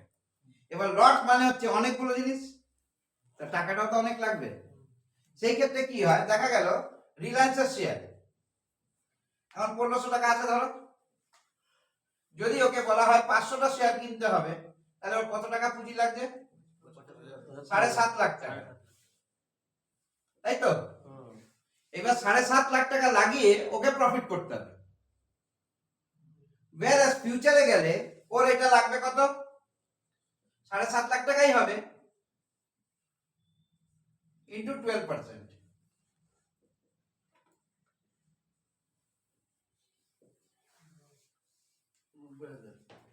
90,000-এই ও 7.5 লাখ টাকার ব্যবসা করবে। ঠিক? তাহলে কেউ কি আর ক্যাশে আসবে? তাও আসছে কেন?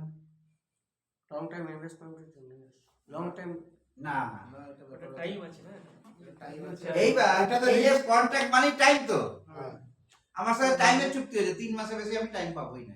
হ্যাঁ, এটাই। কেন কোথাও তো আটকাতে হবে ওকে, না তো সবাই এটাই করবে, তাহলে এখানে কেউ আসবেই না জীবনে।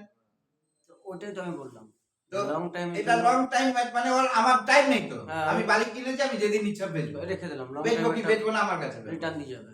কিন্তু এইখানে যেই আমাকে রয়েছে কন্ট্রাক্ট আছে আমি টাইমে, এই টাইমের মধ্যে যখন যাব, তাই জন্য আমাকে বলেছে এখানে ম্যাক্সিমাম 3 মাস সময় পাবে, ম্যাক্সিমাম 90 ডেজ।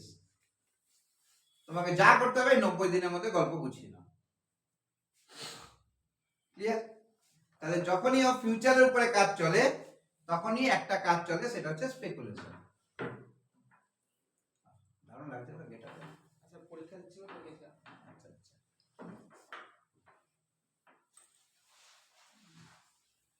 তাহলে যখনই আমরা কন্ট্রাক্টে যাচ্ছি তখন আমার কাছে ম্যাক্সিমাম টাইম কত আছে দীপ্ত? 90 দিন। 90 দিন। এই 90 দিনটা কেন দেওয়া হলো, এইটা বড় প্রশ্ন। 100 দিন দিল না কেন? 100 তো শুনতে ভালো লাগে। বা 50 দিন দিল না কেন? ওটাও তো শুনতে ভালো লাগে। আমরা নোটে তো চালাই 50 টাকা, 100 টাকার নোট চালাই, 500 টাকার নোট চালাই, তা ওইখানে কেন 90 দিন হলো? এটা কি কারণ বলতে পারবে? কোয়ার্টার ওয়াটার তো বুঝলাম, আমাদের বদলে ওয়াটার। মানে 3 মাসের বছরকার কি হ্যাঁ, 1 বছরকার কি না 90 দিনে যদি 90 দিন তাহলে 180 দিন দিতে হাফ বছর হতো। কেন? 90 দিনটার মধ্যে মার্কেট অনেকবার উঠবে নামবে। আর 180 দিনে উঠবে না? উঠবে, কিন্তু যা কামানো তোমাকে 90 দিনে কামাতে হবে। এটা তো ও তুমি শুনে নিতে বলে বলছে কেন 90 দিন হলো, এটা কথা হচ্ছে। এগ্রিমেন্টে মানে চুক্তি 90 দিন। আমি 120 দিনে করলে কি হতো? লজিক বুঝতে হবে। তুমি উত্তর দিলে তো হলো না, লজিকটা থাকতে হবে তো পেছনে। 12 মাসের মধ্যে তো ছুটি থাকে অনেকদিন। তাতে কি আছে? তার মধ্যে তারপরে তো 240 দিন থাকে।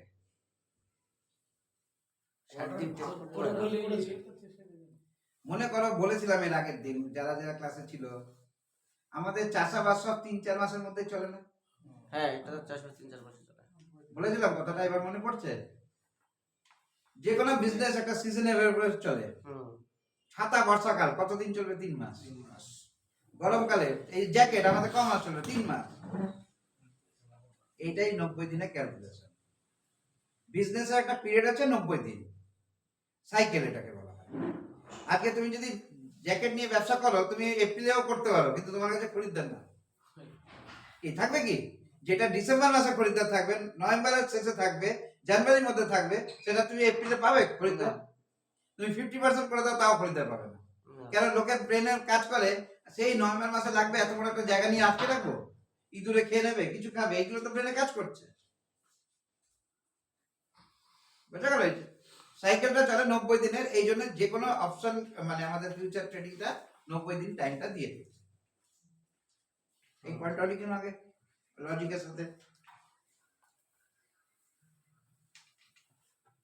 তাহলে আমি 7.5 লক্ষ টাকার যে ইয়েটা আছে সেটা আমি 90,000 দিয়ে কাজ করতে পারবো, ফিউচার কিন্তু আমাকে যা Time কামাতে হবে 90 দিনের মধ্যেই কামাতে হবে বা লস মুভ করতে হবে।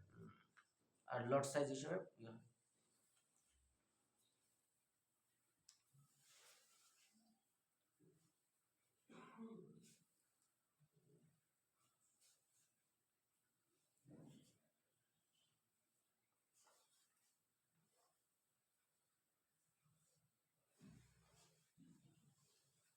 বুঝলে?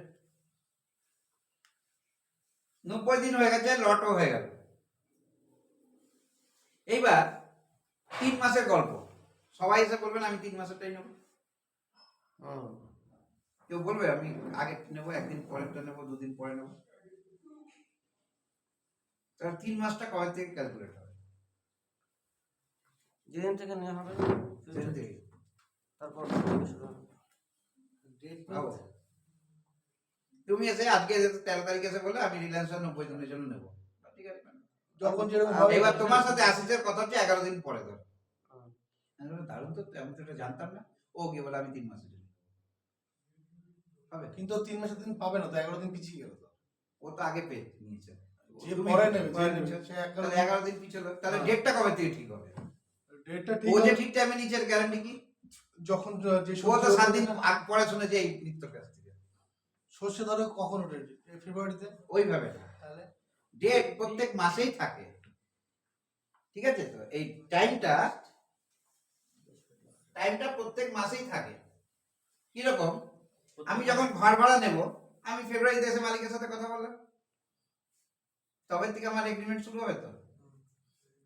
না বলবে না না, বছর শুরু হয়েছে জানুয়ারি, আপনাকে জানুয়ারি থেকে দিতে হবে। কেউ নেবে ভাড়া?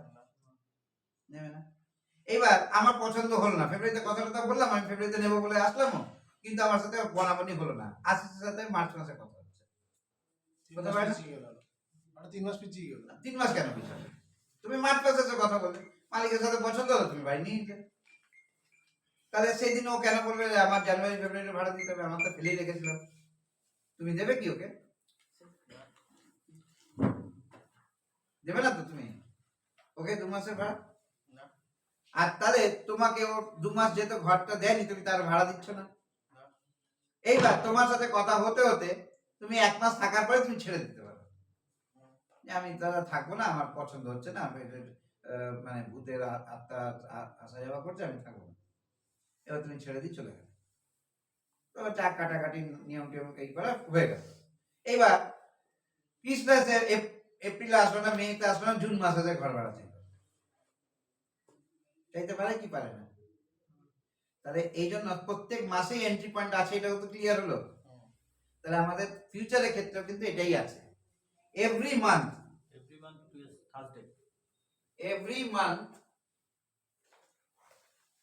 Last Thursday exit point. মাথা থাকবে তো? প্রত্যেক মাসের শেষ বৃহস্পতিবার হচ্ছে বেরানোর দিন।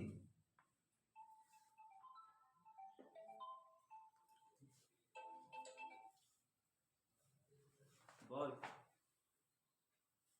ডেট ক্লাস করছি তো।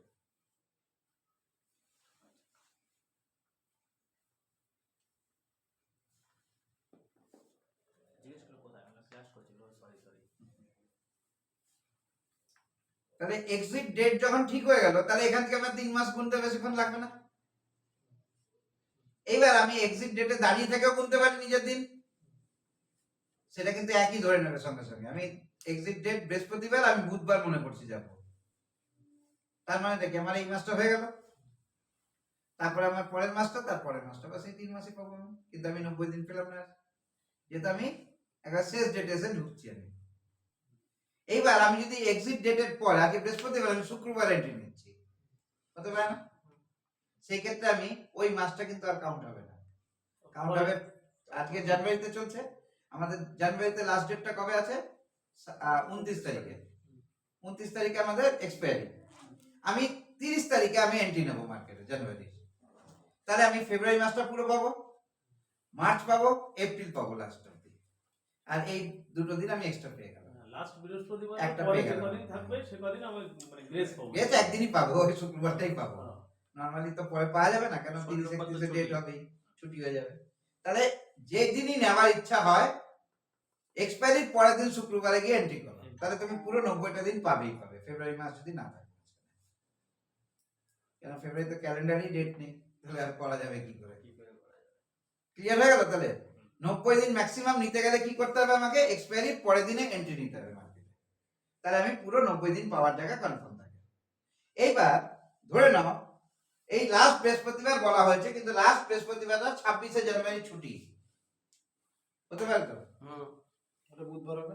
বুধবার, বুধবারটা 25শে নেতাজির জন্মদিন আমি মনে করলাম, ছুটি। শুক্রবার হবে না, মঙ্গলবার। তাহলে মঙ্গলবার হবে, আবার এগিয়ে আসবে আর একদিন, মঙ্গলবারও ছুটি পড়ে গেল, তাহলে চিফ মিনিস্টার মারা গেছে ধরো, সেই ক্ষেত্রে শুক্রবার চলে যাবে, কিন্তু আর এগোবে না। আবার বলুন। বৃহস্পতিবারটা 26শে জানুয়ারি ছুটি পড়েছে, 25 তারিখে ঈদের ছুটি পড়েছে, এই সাথে নেতাজি বার্থডে হয়েছে 23 তারিখে, ওটা তাহলে পরপর ছুটি হয়ে গেল, দেখিয়ে আমার কিন্তু আর এগোবে না, ডেটটা পিছিয়ে গিয়ে শুক্রবার হয়ে যাবে, তখন ওই ক্ষেত্রেই খালি শুক্রবার হয়। মানে ওই দুটো ডেট এগোনোর পরে যদি আবার ছুটি পড়ে যায় কোনো কারণবশত, তাহলে ওটা নেক্সট ডে হয়ে যায় এক্সপায়ারি। ওই ক্ষেত্রে একদিন বোনাস পাওয়া যায়। আর এটা যদি ক্যালেন্ডারে ছুটি থাকে, ওরা ওইভাবে সেট করা লাগে, ওদের কাছে তো ক্যালেন্ডার পৌঁছে যায় বছরের প্রথমেই, ওরা ওইভাবে সেট আপ করে।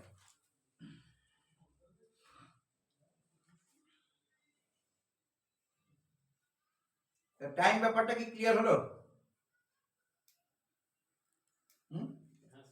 টাইম দিকে এখন ডিকে ডিকে আসেনি, এখন একদিকেই আছে। মাসের শেষ বৃহস্পতিবার এক্সিটটা। এগুলো যা বললাম সব শেয়ারের উপরেই বলছি, কিন্তু এখন অব্দি আমি ইন্ডেক্স নিয়ে আলোচনা করিনি, সেটা পরে করবো। এইবার টাইম হয়ে গেল, 3 মাস আমি পেয়ে গেলাম, কম 3 মাস হবে না হবে এটাও পেয়ে গেলাম। এইবার বলা যাক সবাই তো 3 মাসই নেবে, কেউ কি 1 মাস নেবে? কিন্তু 1 মাসে তাহলে রেখেছে কেন? ছোট যারা এটা তো বড় ইনভেস্টার। কোন বড় ইনভেস্টর 3 মাসেরটা ছোট ইনভেস্টর কি আরো কম লাগবে টাকা? 10,000 টাকা যদি কে বলবে এটা? যা এটাই আছে সব। এইবার গল্পটা শুরু হচ্ছে এখান থেকে। কারণ যখন 3 মাসের লাস্ট মাসে যাচ্ছে স্যার, হ্যাঁ। তখন তো মাল তো সবাইকে কাটাতেই হবে। কাটে গেল, লসে কাটাবে, লাভে কাটাবে, যাই এবার কাটাবে। তখন যারা ঢুকছে, তারা কে ঢুকছে? 1 মাসে ঢুকলো তারা, লাস্ট 3 মাসের 1 মাস তারা পেলো। কেন ঢুকবে? সেটা না, আমি ওটাই আসছি, দেখো ব্যাপারটা। এটা মুছে দিলাম, হ্যাঁ? একটু ভিজিয়ে রাখো।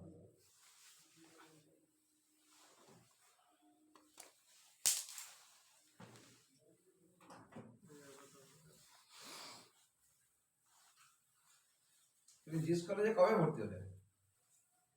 জানুয়ারিতে আগের বছর কি করতে? তখন এমনি ভর্তি হয়েছিলাম, কোয়ালিফিকেশন বাড়াচ্ছিলাম, কি কোয়ালিফিকেশন হবে? ওই ডিপ্লোমা মেকানিক্যাল। আচ্ছা, ফিস কত লাগবে?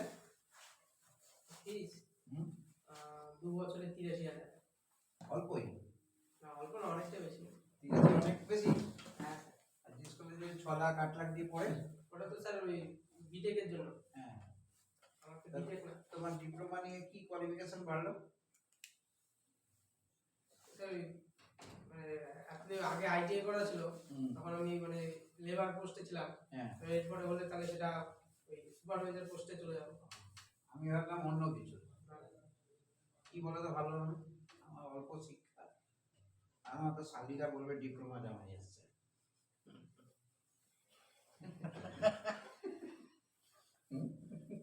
না, ডিপ্লোমাতে চাকরির মার্কেট একটু বেশি, কিন্তু BTech ট্রেডিং শেখার পরে যদি তোমাকে ডিপ্লোমা করে চাকরি খুঁজতে হয়, স্যার এটা অনেক আগে নিয়ে ছিল, আমার সব ফিস ক্লিয়ার হয়ে গেছে। হ্যাঁ, ঠিক আছে।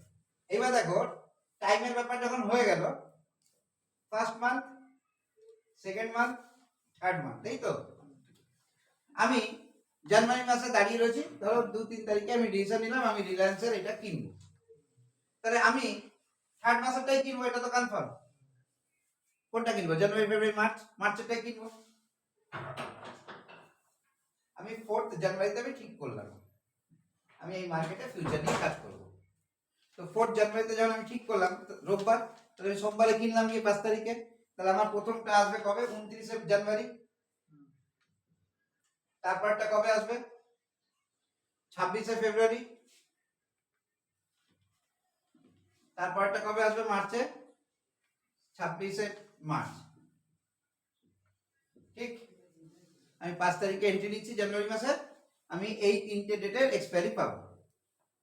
আমি 1 মাসেরও নিতে পারি, 2 মাসেরও নিতে পারি, 3 মাসেরও নিতে পারি। মানে আমার কাছে 3 মাস মতো 3 মাস ম্যাক্সিমাম টাইম আমার আছে নেওয়ার মতো। লাস্টেরটা কত স্যার? 26শে মার্চ। ঠিক, আমি 3 মাসেরটা আমি নিলাম। কেউ বললো যে দাম কিন্তু কম বেশি একই পড়বে, তাহলে সবাই তো বলবে 3 মাসেরটাই নেবো, আমি 1 মাসেরটা কেন নেব? কিন্তু ব্যবসাদাররা অন্য কিছু বোঝে।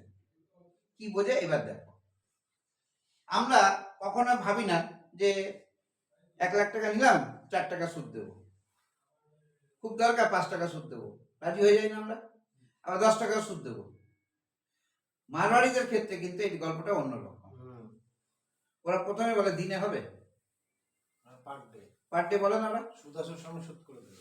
বলে তো, এই কথাটা মারওয়াড়িদের কন্ট্রাক্টের মধ্যে আছে। এবার ওরা কি বলে? 25 পয়সা নেয় না, 20 পয়সা নেয় না, ওরা কিন্তু এইভাবে কথা বলে। সুদের হার কত হলো? 20 পয়সা ইন্টু 30, 6%। হলো কি হলো না? ও কিন্তু 6%-এ যাবে না, তাও ও 20 পয়সাতেই যাবে। কেন যাবে? ও জানে তো আমি 4 দিন পরে মিটিয়ে দেবো বা 15 দিন পরে মিটিয়ে দেবো। ঠিক, এবার 15 দিনে 20 পয়সা করে হলে 3%, তাহলে কত হচ্ছে আমার? 1 লাখ টাকার উপরে 3,000 টাকা সুদ, তাই তো? আর যে হ্যাঁ, গড়ে না, এক হবে না তো। যদিও 6% বলে তো ওর থেকে পুরো মাসেরটাই নেবে সুদ। গল্পটা বোঝো এখানে কি আছে। ও দিনের কথা বলে যে আমি 20 পয়সা নেবো, 6%-ই নিচ্ছে, কিন্তু 20 পয়সা নিচ্ছে। ও 6 দিন রাখলো, 1 টাকা 20 পয়সা দেবে, 1100-1200 টাকা দেবে খালি 1 লাখ টাকায়। আমরা কিন্তু এটাকে ইগনোর করে যাই না লাইফে, আমরা সবসময় পার্সেন্টেজ যাচ্ছি মাসে। এবার আমাকে 2 দিন থাকুক 4 দিন থাকুক, নিল না সেটা আলাদা বিষয়, কিন্তু নর্মালি তো সুদ চার্জ করবে। তাই জন্য ওরা চেষ্টা করে কি সবসময় মাসে বলার। আর এবার আমাদের শুনতেও বেশি লাগে, আর ও যখন 20 পয়সা বলছে তখন শুনতে কম লাগছে, কিন্তু দিচ্ছে ওই একই পার্সেন্টেজ। তাই না? দিনের হিসাবে দিচ্ছে, দিনের হিসেবে আলটিমেটলি লাভই হবে। লাভে থাকবে। কেন হচ্ছে 6 দিন পরে বা 9 দিন পরে দেবে, ও জানে। আর যারা শেয়ার তারা আবার বছরেরটা করে, কেন আমি জানি বছরকে বছর রাখবো। হোম লোন কত পার্সেন্টে দেয় আপনার ব্যাংক? 11%। আচ্ছা আচ্ছা, ওখানে 10.5 দিচ্ছিল।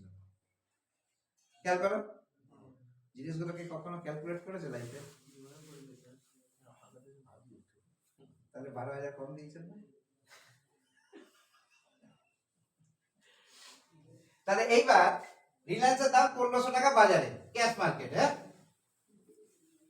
যখনই ফিউচারে চলে গেলে তখন এটা 1506 টাকা হয়ে যাবে, ধরো রাফলি 6% ইন্টারেস্ট যোগ হয়ে গেল। বুঝতে পারলাম কেন ইন্টারেস্ট নিয়ে আলোচনা করছিলাম? যখনই আমি ফেব্রুয়ারি মাসেটা নেব 1522 টাকা হয়ে গেল, যখন আমি মার্চেরটা নেব 1560 টাকা হয়ে গেল। আচ্ছা, সুদের টাকা ধরে নিল ফাট করে। স্যার বুঝেন আমার বলুন এটা। আমি বাজারে 1500 টাকা দিয়ে, আমি এখন যদি ক্যাশ দিয়ে কিনে, আমি 1500 টাকা দিয়ে সুদে মানে টাকাটা রিলায়েন্সের একটা শেয়ার কিনতে পারবো। কিন্তু যখনই আমি জানুয়ারি ফিউচার কিনতে যাবো, আমাকে 1506 টাকা বলছে। আচ্ছা 6 টাকাটা সুদের ধরে নিচ্ছে। কেন? তোমাকে 29 দিন অবধি সাপোর্ট দিচ্ছে, তো ওই টাকার সুদ নিয়ে নিচ্ছে। কেন? তোমাকে তো মোটে 12% টাকা নিয়েছিল, বাকি টাকাটা তো ওর লেগে রয়েছে। 7.5 লাখ টাকার মধ্যে 1 লাখ টাকা তুমি দিয়েছো, আর বাকি 6.5 লাখ টাকা কার লেগে রয়েছে? যার থেকে তুমি কিনেছো। তাহলে ও ওই টাকাটা সুদ নিল। 500 × 6 কত হচ্ছে? 3000 টাকা। ওই 3000 টাকার উপরে সুদটা নিল। আচ্ছা ঠিক। ফেব্রুয়ারি এবার যদি আমি ফেব্রুয়ারি নেবো, আমি তো সময় বেশি চাইছি, আমাকে তাহলে 2 মাসের সুদটা ধরে দিতে হবে। 22 টাকা × 500। বুঝে গেল ব্যাপারটা? এবার যখন আমি মার্চে যাচ্ছি, আমি আরো চালাক, আমার কাছে অনেক সময় থাকবে। ওরাও অত চালাক, 60 টাকা করে ধরে দিচ্ছে ওর উপরে। ক্লিয়ার? কেন মারবাড়িটা 1 মাসে যেতে চাই বোঝাতে পারলাম? ওই ইন্টারেস্টের কথাটা ভাবো। ওরা ভাবছে কি, আমি 1506 তে যাচ্ছি, যদি সামনের মাসে মার্কেট পড়ে 1400 তে হয়ে যায়, তাহলে 1400 উপরে তো 6 টাকা নেবে আবার কি। আর আমি তো 1560 টাকা দিয়ে ফেসে রয়েছি, 3 মাসের জন্য ফেসে গেলাম আমি। আমার দাম 1400 পড়ে গেল, 1450 হয়ে গেছে, মার্কেট পড়তেই পারে। এবার আমি যদি এই মাসেরটা কিনতাম আর এই মাসে ছেড়ে দিতাম, লাভ হয়নি। লাভ হয়নি, ছেড়ে দিলাম, গায়ে গায়ে হয়েছে। বা আমার 8 টাকা 9 টাকা করে বেরিয়েছে, আমার ওইটুকুতে আমি ছেড়ে দিলাম। পরের মাসের শুরুতেই দেখলাম কি আমার এটা 1440 টাকা চলছে। তাহলে 1440 এর উপরে 6 টাকা 7 টাকা বেশি দিয়ে আমি 1447 এ কিনতে পারতাম। এখন কি এটার অপশন আছে? এর লস দেখা ছাড়া কোনো রাস্তা নেই। দ্বিতীয় পয়েন্ট বুঝলাম তো কেন লম্বাটা নেয় না মারবাড়িটা, আর আমরা কেন লম্বা নিই। নিচ্ছে বাঙালি, মারোয়ারিরা নেয় না, মারবাড়িটা এইভাবে লম্বা সময় নেয় না, short time সবসময় শর্ট টাইমে নেয়। আর আমাদের মতন আনপড়া লোকরা গিয়ে লম্বা সময় ধরে 3 মাসের 3 মাসে। বুঝতে পারলাম? স্যার 3 মাস তো টাইম, ওটা আমি 1 মাসের মধ্যে এবার বিক্রি টিকিট পরে আসবে, আগে এন্ট্রি তো করি, তারপর তো বেচবো, আগে নিই ঘরে। এইবার যখনই আমি এন্ট্রি করে নিলাম 1560, আমি খুব শান্তিতে আমার 90 দিন চুপচাপ নাকে তেল দিয়ে ঘুমাচ্ছি। কারণ 90 দিনে আমি যে কোনো দিন প্রফিট করে বেরোতেই পারি, যে কোনো দিন বেরোনো যায়। কারণটা কি, ঘর ভাড়া নিয়েছি বা আমার ভূত ভূত আসছে ঘরে, আমি থাকবো। কি হবে, একটু কিছু ফাইন নেবে, দিয়ে ছেড়ে দেবে, আমাকে পুরো টাকাটা বলবে না, পুরো 24 মাসের টাকা দাও, এটা কেউ বলতে পারবে না। চুক্তি হয়েছে, আমি থাকবো না, আমি আপনাকে 1 মাস নোটিস করলাম, দিয়ে বেরিয়ে যাবে। কি হয় কি হয় না? তাহলে এই ক্ষেত্রে কি হবে, আমি যখন তখন রিলিজ হতে পারি, মার্কেট চললেই হলো। এইবার যখন বিক্রি হবে, ধরো এই 1500 টাকার দামটাই তো কেনা বেচা হচ্ছে। কোনটা? ক্যাশেরটা। ক্যাশে 1500 টাকা 1510 টাকা হয়ে গেছে। ঠিক। এটা ক্ষেত্রে 4 টাকা বেড়ে গেছে, এটা ক্ষেত্রে 6 টাকা বেড়ে গেছে, এটা ক্ষেত্রে 11 টাকা বেড়ে গেছে। মানে এই প্রপোর্শনাল বেড়ে যাবে, সব ঠিকঠাক বেড়ে যাবে। এবার তুমি 90 দিনেরটা কিনেছো, তুমি 71 এ বেরিয়ে যাও, তোমাকে সুযোগ দিয়েছে বেরোতে। ঠিক। এখানে বেরোতে সুবিধা কি দিয়েছে? 10 টাকা, এখানে দিয়েছে 71 টাকা। হয়ে গেল। এইবার কোন একটা দিন এটা 1500 টাকারটা 1460 টাকা হয়ে গেছে, হয়নি? হ্যাঁ, এইটার ক্ষেত্রে কিন্তু 1506 টাকাটা হবে না, 1500 টাকাটা 1400 টাকা হবে, এই টাকাটা যোগ থাকবে, কমবে না কিন্তু এইভাবে, প্রপোর্শনেট কমবে না। স্যার আবার যখন আমার 1500টা 1510 হয়েছে, তখন কিন্তু প্রপোর্শনেট বাড়ছিল লাভটা, তাই তো? এখানে 10 টাকা বেড়েছে, ওখানে 4 টাকা বেড়েছে, এখানে 10 টাকা বেড়েছে, এখানে 6 টাকা বেড়েছে, এখানে 10 টাকা বেড়েছে মানে 11 টাকা বেড়েছে, এই তো বেড়েছে এইভাবে প্রপোর্শনাল বেড়েছে, কিন্তু একটা ক্যালকুলেট বলছি আমি। কিন্তু যখন পড়লো 40 টাকা, তখন কিন্তু 40 টাকা এইগুলো থেকে মাইনাস ডাইরেক্টলি হয়ে যাবে, আচ্ছা বুঝে গেল? তখন মানে আমার 1560 টাকা দেওয়া 1520 টাকা হয়ে যাবে। কোনটা এটা না। 1520 হয়ে যাবে বাট করে, বুঝে গেল? তখন লসটা কিন্তু 40 টাকা হয়ে গেল, লাভটার সময় 11 টাকা হলো আর লসের সময় কিন্তু 40 টাকা হয়ে গেল। তাহলে কেন যায় না পিছনের দিকে, বোঝা যাচ্ছে এইভাবে? তাহলে 1 মাসের নিয়ম। তাহলে 1 মাস এই দেখো, কিছুক্ষণ আগে 90 দিন নেওয়া ছিল, এখন 1 মাস হলো, তারপরে 1 মাসও নেবে না না? ঠিক? হ্যাঁ। এইবার এইটা যারা ট্রেড করতে আসে, যারা ফিউচার করে, কিছু লোক আছে লোভে পড়ে করে যে অল্প পয়সাতে অনেক পুঁজি লাগা, মানে ব্যবসা করে নিচ্ছে। আমি 90,000-এ কটা শেয়ার কিনতে পারতাম? 1 লাখে 50-60 খানায় কিনতে পারতাম। 100 টাকা করে যদি বাড়তো আমার শেয়ারের দাম, তাহলে কত হতো? 100 × 60 6,000 টাকা পেতাম 1 লাখ টাকাতে। আর এখানে 500টার দাম বাড়বে তো একসাথে, 100 টাকা করে, তাহলে 500 × 100 বাড়া মানে 50-60 টাকা বেড়ে যাচ্ছে, আমার লাখ টাকায় 50% প্রফিট। মানুষ কিন্তু এটা দেখছে, এটাতে এন্ট্রি করে যাচ্ছে মার্কেটে, কিন্তু অরিজিনালি তোমার 1 লাখ টাকা থাকলে তোমাকে কিন্তু ফিউচার দিয়ে দেবে, কিন্তু পরের দিন সকালবেলা কাটিয়ে দেবে যদি রেট পড়ে যায়। যত টাকা শর্ট হবে তত টাকা তোমাকে ফেলে যেতে হবে এই অ্যাকাউন্টে।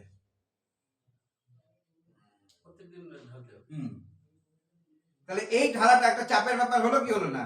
দেখা গেল 200 টাকা পড়ে গেল শেয়ারের দাম, তাহলে 200 × 500 কত হচ্ছে?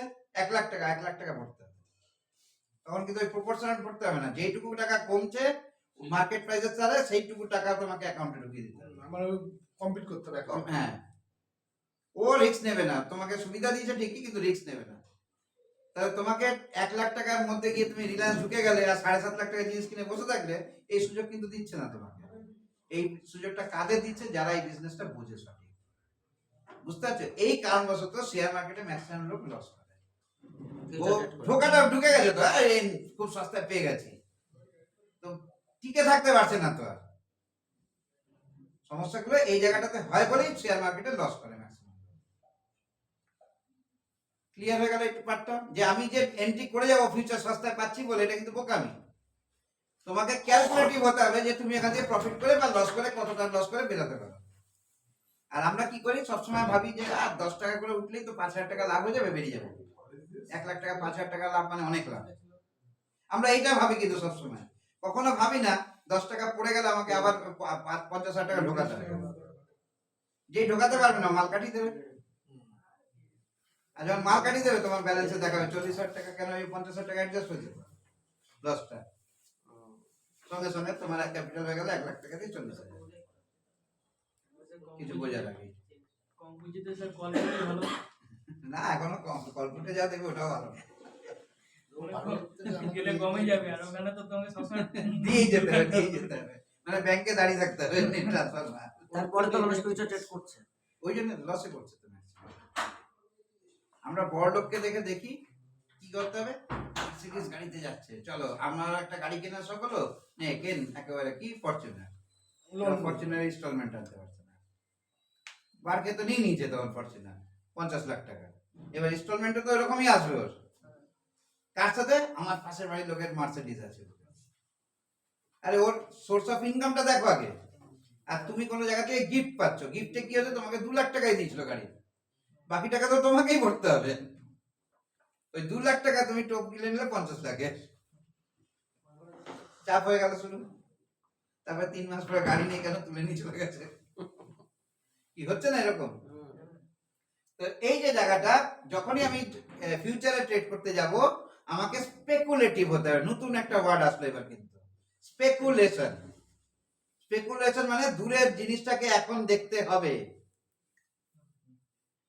কি হতে চলেছে সেটাকে এখন দেখতে হবে আমাকে। কিরকম? আজকের থেকে 7 দিন আগে 9 দিন আগে একটা লোক ইউটিউবে বলে দিয়েছিল যে ইরানের গদি পাল্টাবে আর ইসে পালিয়ে যাবে। সত্যি ঘটনা যায় এটা? ইরানে বলেছিল? হ্যাঁ 9 দিন আগে বলেছিল, তো 9 দিনের মধ্যে 5 দিন দাঁড়াতে পারলো না এই হামাস টামাসের এত বড় ব্রিগেড। তাহলে ওই লোকটা 9 দিন আগে স্পেকুলেট করেছিল তো ব্যাপারটা, তাহলে ওর স্পেকুলেশনের জন্য কিছু ডাটা তো ছিল ওর কাছে। সেই ডাটাগুলো ওই দিন যখন বলছে, তখন দেখছি যে হ্যাঁ সত্যিকারে তো এই কারণগুলো ও দেখতে পেয়েছে, যেটা বাকিরা দেখতে পারেনি। এই জন্য ও ইউটিউবে আগেই বলেছে, ওর চ্যানেল আছে, এমন না যে আমি বলেছিলাম দেখেছেন, ওইটা না, ওর তো চ্যানেলেই দেওয়া হয়েছে প্রোগ্রামটা। তো এই যে জায়গাটা, এইটা হচ্ছে স্পেকুলেশন। ভেনেজুয়েলার ইসেকে রাষ্ট্রপতিকে তুলে নিয়ে যাবে, এটাও বলে দিয়েছিল 6 দিন আগে। ক্লাস চলছে, তাহলে ও কি করে বললো এটা? ক্লাস শেষ হলো। তাহলে স্পেকুলেশন। এই স্পেকুলেশনের জন্য ডাটা ছিল ওর কাছে। তাহলে রিলায়েন্স বাড়বে কিনা, মাহিন্দ্রা বাড়বে কিনা, নিফটি বাড়বে কিনা, এটা স্পেকুলেশন আগে করতে হবে তোমাকে, তারপরে আমাকে ফিউচারে এন্ট্রি নিতে হবে। নাকি বাড়বেই আমি পয়সা পাবো, এটা কোনো লজিক না। নিউজ দেখতে হবে, খবর দেখতে হবে। এটা মার্কেটে কোনো লজিকই না যে বাড়বেই তো। আরে বাড়বে তো ঠিক আছে, কিন্তু তোমার থাকাকালীন বাড়বে কি, তোমার নেওয়াকালীন বাড়বে কি, এটা বড় প্রশ্ন। আর নেওয়ার পরে পড়বে, তুমি সহ্য করতে পারবে তো, এটা তো আরো বড় প্রশ্ন। তোমার নেওয়া অবধি বাড়বে কিনা বড় প্রশ্ন না এখন। নেওয়ার পরে যে কমবে, সেটার পরে দাঁড়িয়ে থাকতে পারবে তো। এই জিনিসগুলো ম্যাক্সিমাম লোক বুঝে উঠতে চায় না, ট্রেড করতে চলে যায় মার্কেটে, এই জন্য লুজার সবাই। আর এই কারণগুলো কেউ বলবে না তোমাকে মার্কেটে, তুমি ফাঁসো, তোমারটা বুঝে নাও। আর যখন তুমি বুঝে নেবে, তখন তোমার কাছে ক্যাপিটাল নেই, ক্যাপিটাল তো উড়ে গেছে ততক্ষণ। কি সাহেব না বেঠিক কথা বলছে? ঠিক স্যার, একদম ঠিক। তাহলে সেই জায়গাটা থেকে দাঁড়িয়ে যখন আমি ফিউচারটাকে বুঝবো, ফিউচারে ট্রেড করতে যাব, আমি আগে বুঝবো যে আমি যেই কোম্পানিটাকে নিয়ে ফিউচার করতে চাইছি, তার কেন দামটা বাড়বে বা কেন দামটা পড়বে। তারপরে কোনো একটা কাজ তো হতেই হবে, তো কেন পড়বে তার লজিকটা আমার কাছে ক্লিয়ার থাকতে হবে, আর কেন বাড়বে তার লজিকটা। হাওয়ায় হাওয়ায় না, ও গেল মাসে তো 150 টাকা বেড়েছিল, এই মাসেও বাড়বে, বা 3 মাস ধরে বাড়ছে, তাহলে এই মাসে কমবে, এগুলো লজিক না কোনো। দেখা যাচ্ছে যে মার্কেটে আমরা যখন ইন্ডিকেটর পড়েছিলাম, মনে পড়ছে তো, indicator cross over, MA cross over পড়েছিলাম তো, সেখানে কি বলা হয়েছিল, ডেথ ক্রস ওভার, মানে কি মার্কেট পড়ার জায়গা তৈরি হয়ে গেছে। ওই জায়গাটা ডেথ ক্রস ওভার এসে গেছে, মানে কি মার্কেটের দামটা পড়বেই, এটা হচ্ছে লজিক। এইবার আমি ফিউচার কিনলাম, আমি ফিউচারটা বিক্রি করলে আমার লাভ আছে, বুঝতে পারছি ব্যাপারটা। নিফটিতে ডেথ ক্রস ওভার দিয়েছে, এটা এমএ ক্রস ওভার যখন বলবো তখন শুনো, ওটা হয় 50-200 তে ডেলি ক্যান্ডেলে, সজীব দাদা জানা উচিত এটা। তো 50 আর 200 ক্রস ওভার যখন আসবে, মুভিং এভারেজ 50, মুভিং এভারেজ 200, এর ক্রস ওভার যখন আসবে, মানে 50টা উপর থেকে যখন 200 কে কাটবে, তাহলে মার্কেট নিচে পড়বে, তখন গিয়ে আমি ফিউচারটাকে বিক্রি করে দেবো। ঠিক, ও মিনিমাম 15% নিচে যাই যায় ক্রস ওভার আসার পরে। ইন্ডেক্সের ক্ষেত্রে 5%, 6%, আর মানে কোম্পানির ক্ষেত্রে এটা 15% যাই যায়। তাহলে 15% নিচে যাওয়া মানে 1500, 15%, 225, কিন্তু ওটা একদিনে যাবে তা না, কিন্তু চান্সেস আছে। আর ডেথ ক্রস ওভার হওয়ার পরে একটা ঝটকা মারা নিচে, আগে মারার পরে আবার উঠে যায়, একটু পরে আবার নিচে আসে ধীরে ধীরে। তো এই যে ডেথ ক্রস ওভারটা আসলো, যে ওই যে মারলো, ওই দিনই আমাকে প্রফিটটাকে বুক করে নিতে হবে, অপেক্ষা করতে হবে না যে আরো নিচে পড়বে, পড়তেই পারে, কিন্তু তোমাকে একটা চান্স দিচ্ছে বেরিয়ে যাবার, প্রফিট হয়ে যাবে। ডেথ ক্রস ওভারের সময় যদি তুমি কোনো ট্রেড নাও কোনো প্রোডাক্ট মানে কোম্পানির উপরে, তুমি মোটামুটি 4 থেকে 5% পাবে। আর 4 থেকে 5% মানে হচ্ছে যখন ফিউচারে থাকবে, সেটা প্রায় 100% হয়ে যায়, তোমার 100% রিটার্ন হয়ে যাবে। 1 লাখ লাগিয়েছে, 1 লাখই পেয়ে যাবে। ক্লিয়ার হলো এটা? ডেলি ডেলি যায়, হ্যাঁ, ডেলি ডেলি ক্যান্ডেলে দেখতে হবে এটা। তাহলে ফিউচারে আরেকটা সুবিধা কি আছে, তোমাকে যখনই ক্যাশে কেনার ব্যাপার আছে, তোমাকে ক্যাশে কিনতে হবে, কিন্তু বেচতে পারবে না তো তোমার কাছে যদি না থাকে। তুমি মনে করছো যে আজকে রিলায়েন্সের শেয়ারের দাম পড়বে, তুমি বেচতে পারবে? তোমার কাছে নেই তো, ধরো ই করতে হবে। নেই তো, তুমি বেচবে কি করে? যদি বেচো, ইন্ট্রাডে বেচতে হবে, আজকে বেচে আজকে কিনে নিতে হবে। আর আজকে পড়লোই না দাম, সকালবেলা একবার পড়ে গেছে, তারপর আর পড়লো না, হয় না এরকম? কিন্তু ফিউচারে হলে কি হবে, তুমি কালকে পরশু তরশু সময় পাবে ফিউচার কভার করার জন্য। এটা ফিউচারে সম্ভব হয় সেলটাকে নেওয়ার, যেটা তোমার কাছে নেই, যেটাকে বলা হয় ব্লাইন্ড সেল। মানে তোমার কাছে সেল প্রোডাক্ট নেই, তাও তুমি বেচে দিয়েছো। এবার তুমি কি জানো, নিচে গেলে কিনবো, উপরে বেচে দিয়েছি, নিচে আসলে কিনবো, নিচে বেচে দিয়েছি, কিনে নিয়েছি, উপরে বেচে দেবো, এটাই তো কাজ আমাদের। তাহলে এইগুলো কনফার্মেশন হলেই তখন আমি এই কাজটাকে করতে পারি। কোন একটা নিউজের উপরে লাফিয়ে চলে গেলাম, কি রিলায়েন্সকে রেল বলেছে ডিজেল নেবে সব ওর কাছ থেকে, ধরো রিলায়েন্সের শেয়ারের দাম কালকে একটু লাভ হবে, আর আমি ধরে নিলাম আরে রিলায়েন্সের কাছ থেকে এত গ্যালন তেল নেবে, তাহলে রিলায়েন্সের শেয়ার দাম বাড়বে, আমার স্পেকুলেশন এইটা। একদিনে নেবে কি সব? ওর সাথে চুক্তি হচ্ছে, কবে থেকে কবে নেবে এটা দেখো আগে গিয়ে, কোন জায়গায় নেবে এটা দেখো আগে। বললো গুজরাটে নেবে, তাহলে কি তেল হাওড়ার তেল লাগবে? লাগবে না তো, গুজরাটে নেবে বলেছে, তো গুজরাটে বাড়বে। তো গুজরাটে বাড়াটুকু কতটুকু বাড়বে? ওইটুকু জায়গায় যেটুকু ট্রেন চলে ওইটুকু বাড়বে, রিলায়েন্স ওইটুকু সুবিধা পাবে। তো এই জায়গাগুলো না দেখে নিউজে বেরিয়েছে রেল নেবে, চললাম রিলায়েন্স শেয়ার কিনতে। হ্যাঁ, এরকম হবে না কাজ। এইগুলো ট্রেড করার লজিক না, এগুলো তোমার ব্রেনকে দেওয়ার একটা লজিক, এটার জন্য এটা হবে, এটার জন্য এটা হবে, এগুলো লজিক না করে। তাহলে ক্লিয়ার করতে পারলাম ফিউচার পার্টটা। আজকের মতন এইটুকুই। অপশন হলো না, কিন্তু পরের দিন হবে আবার। তাহলে তো স্যার ফিউচার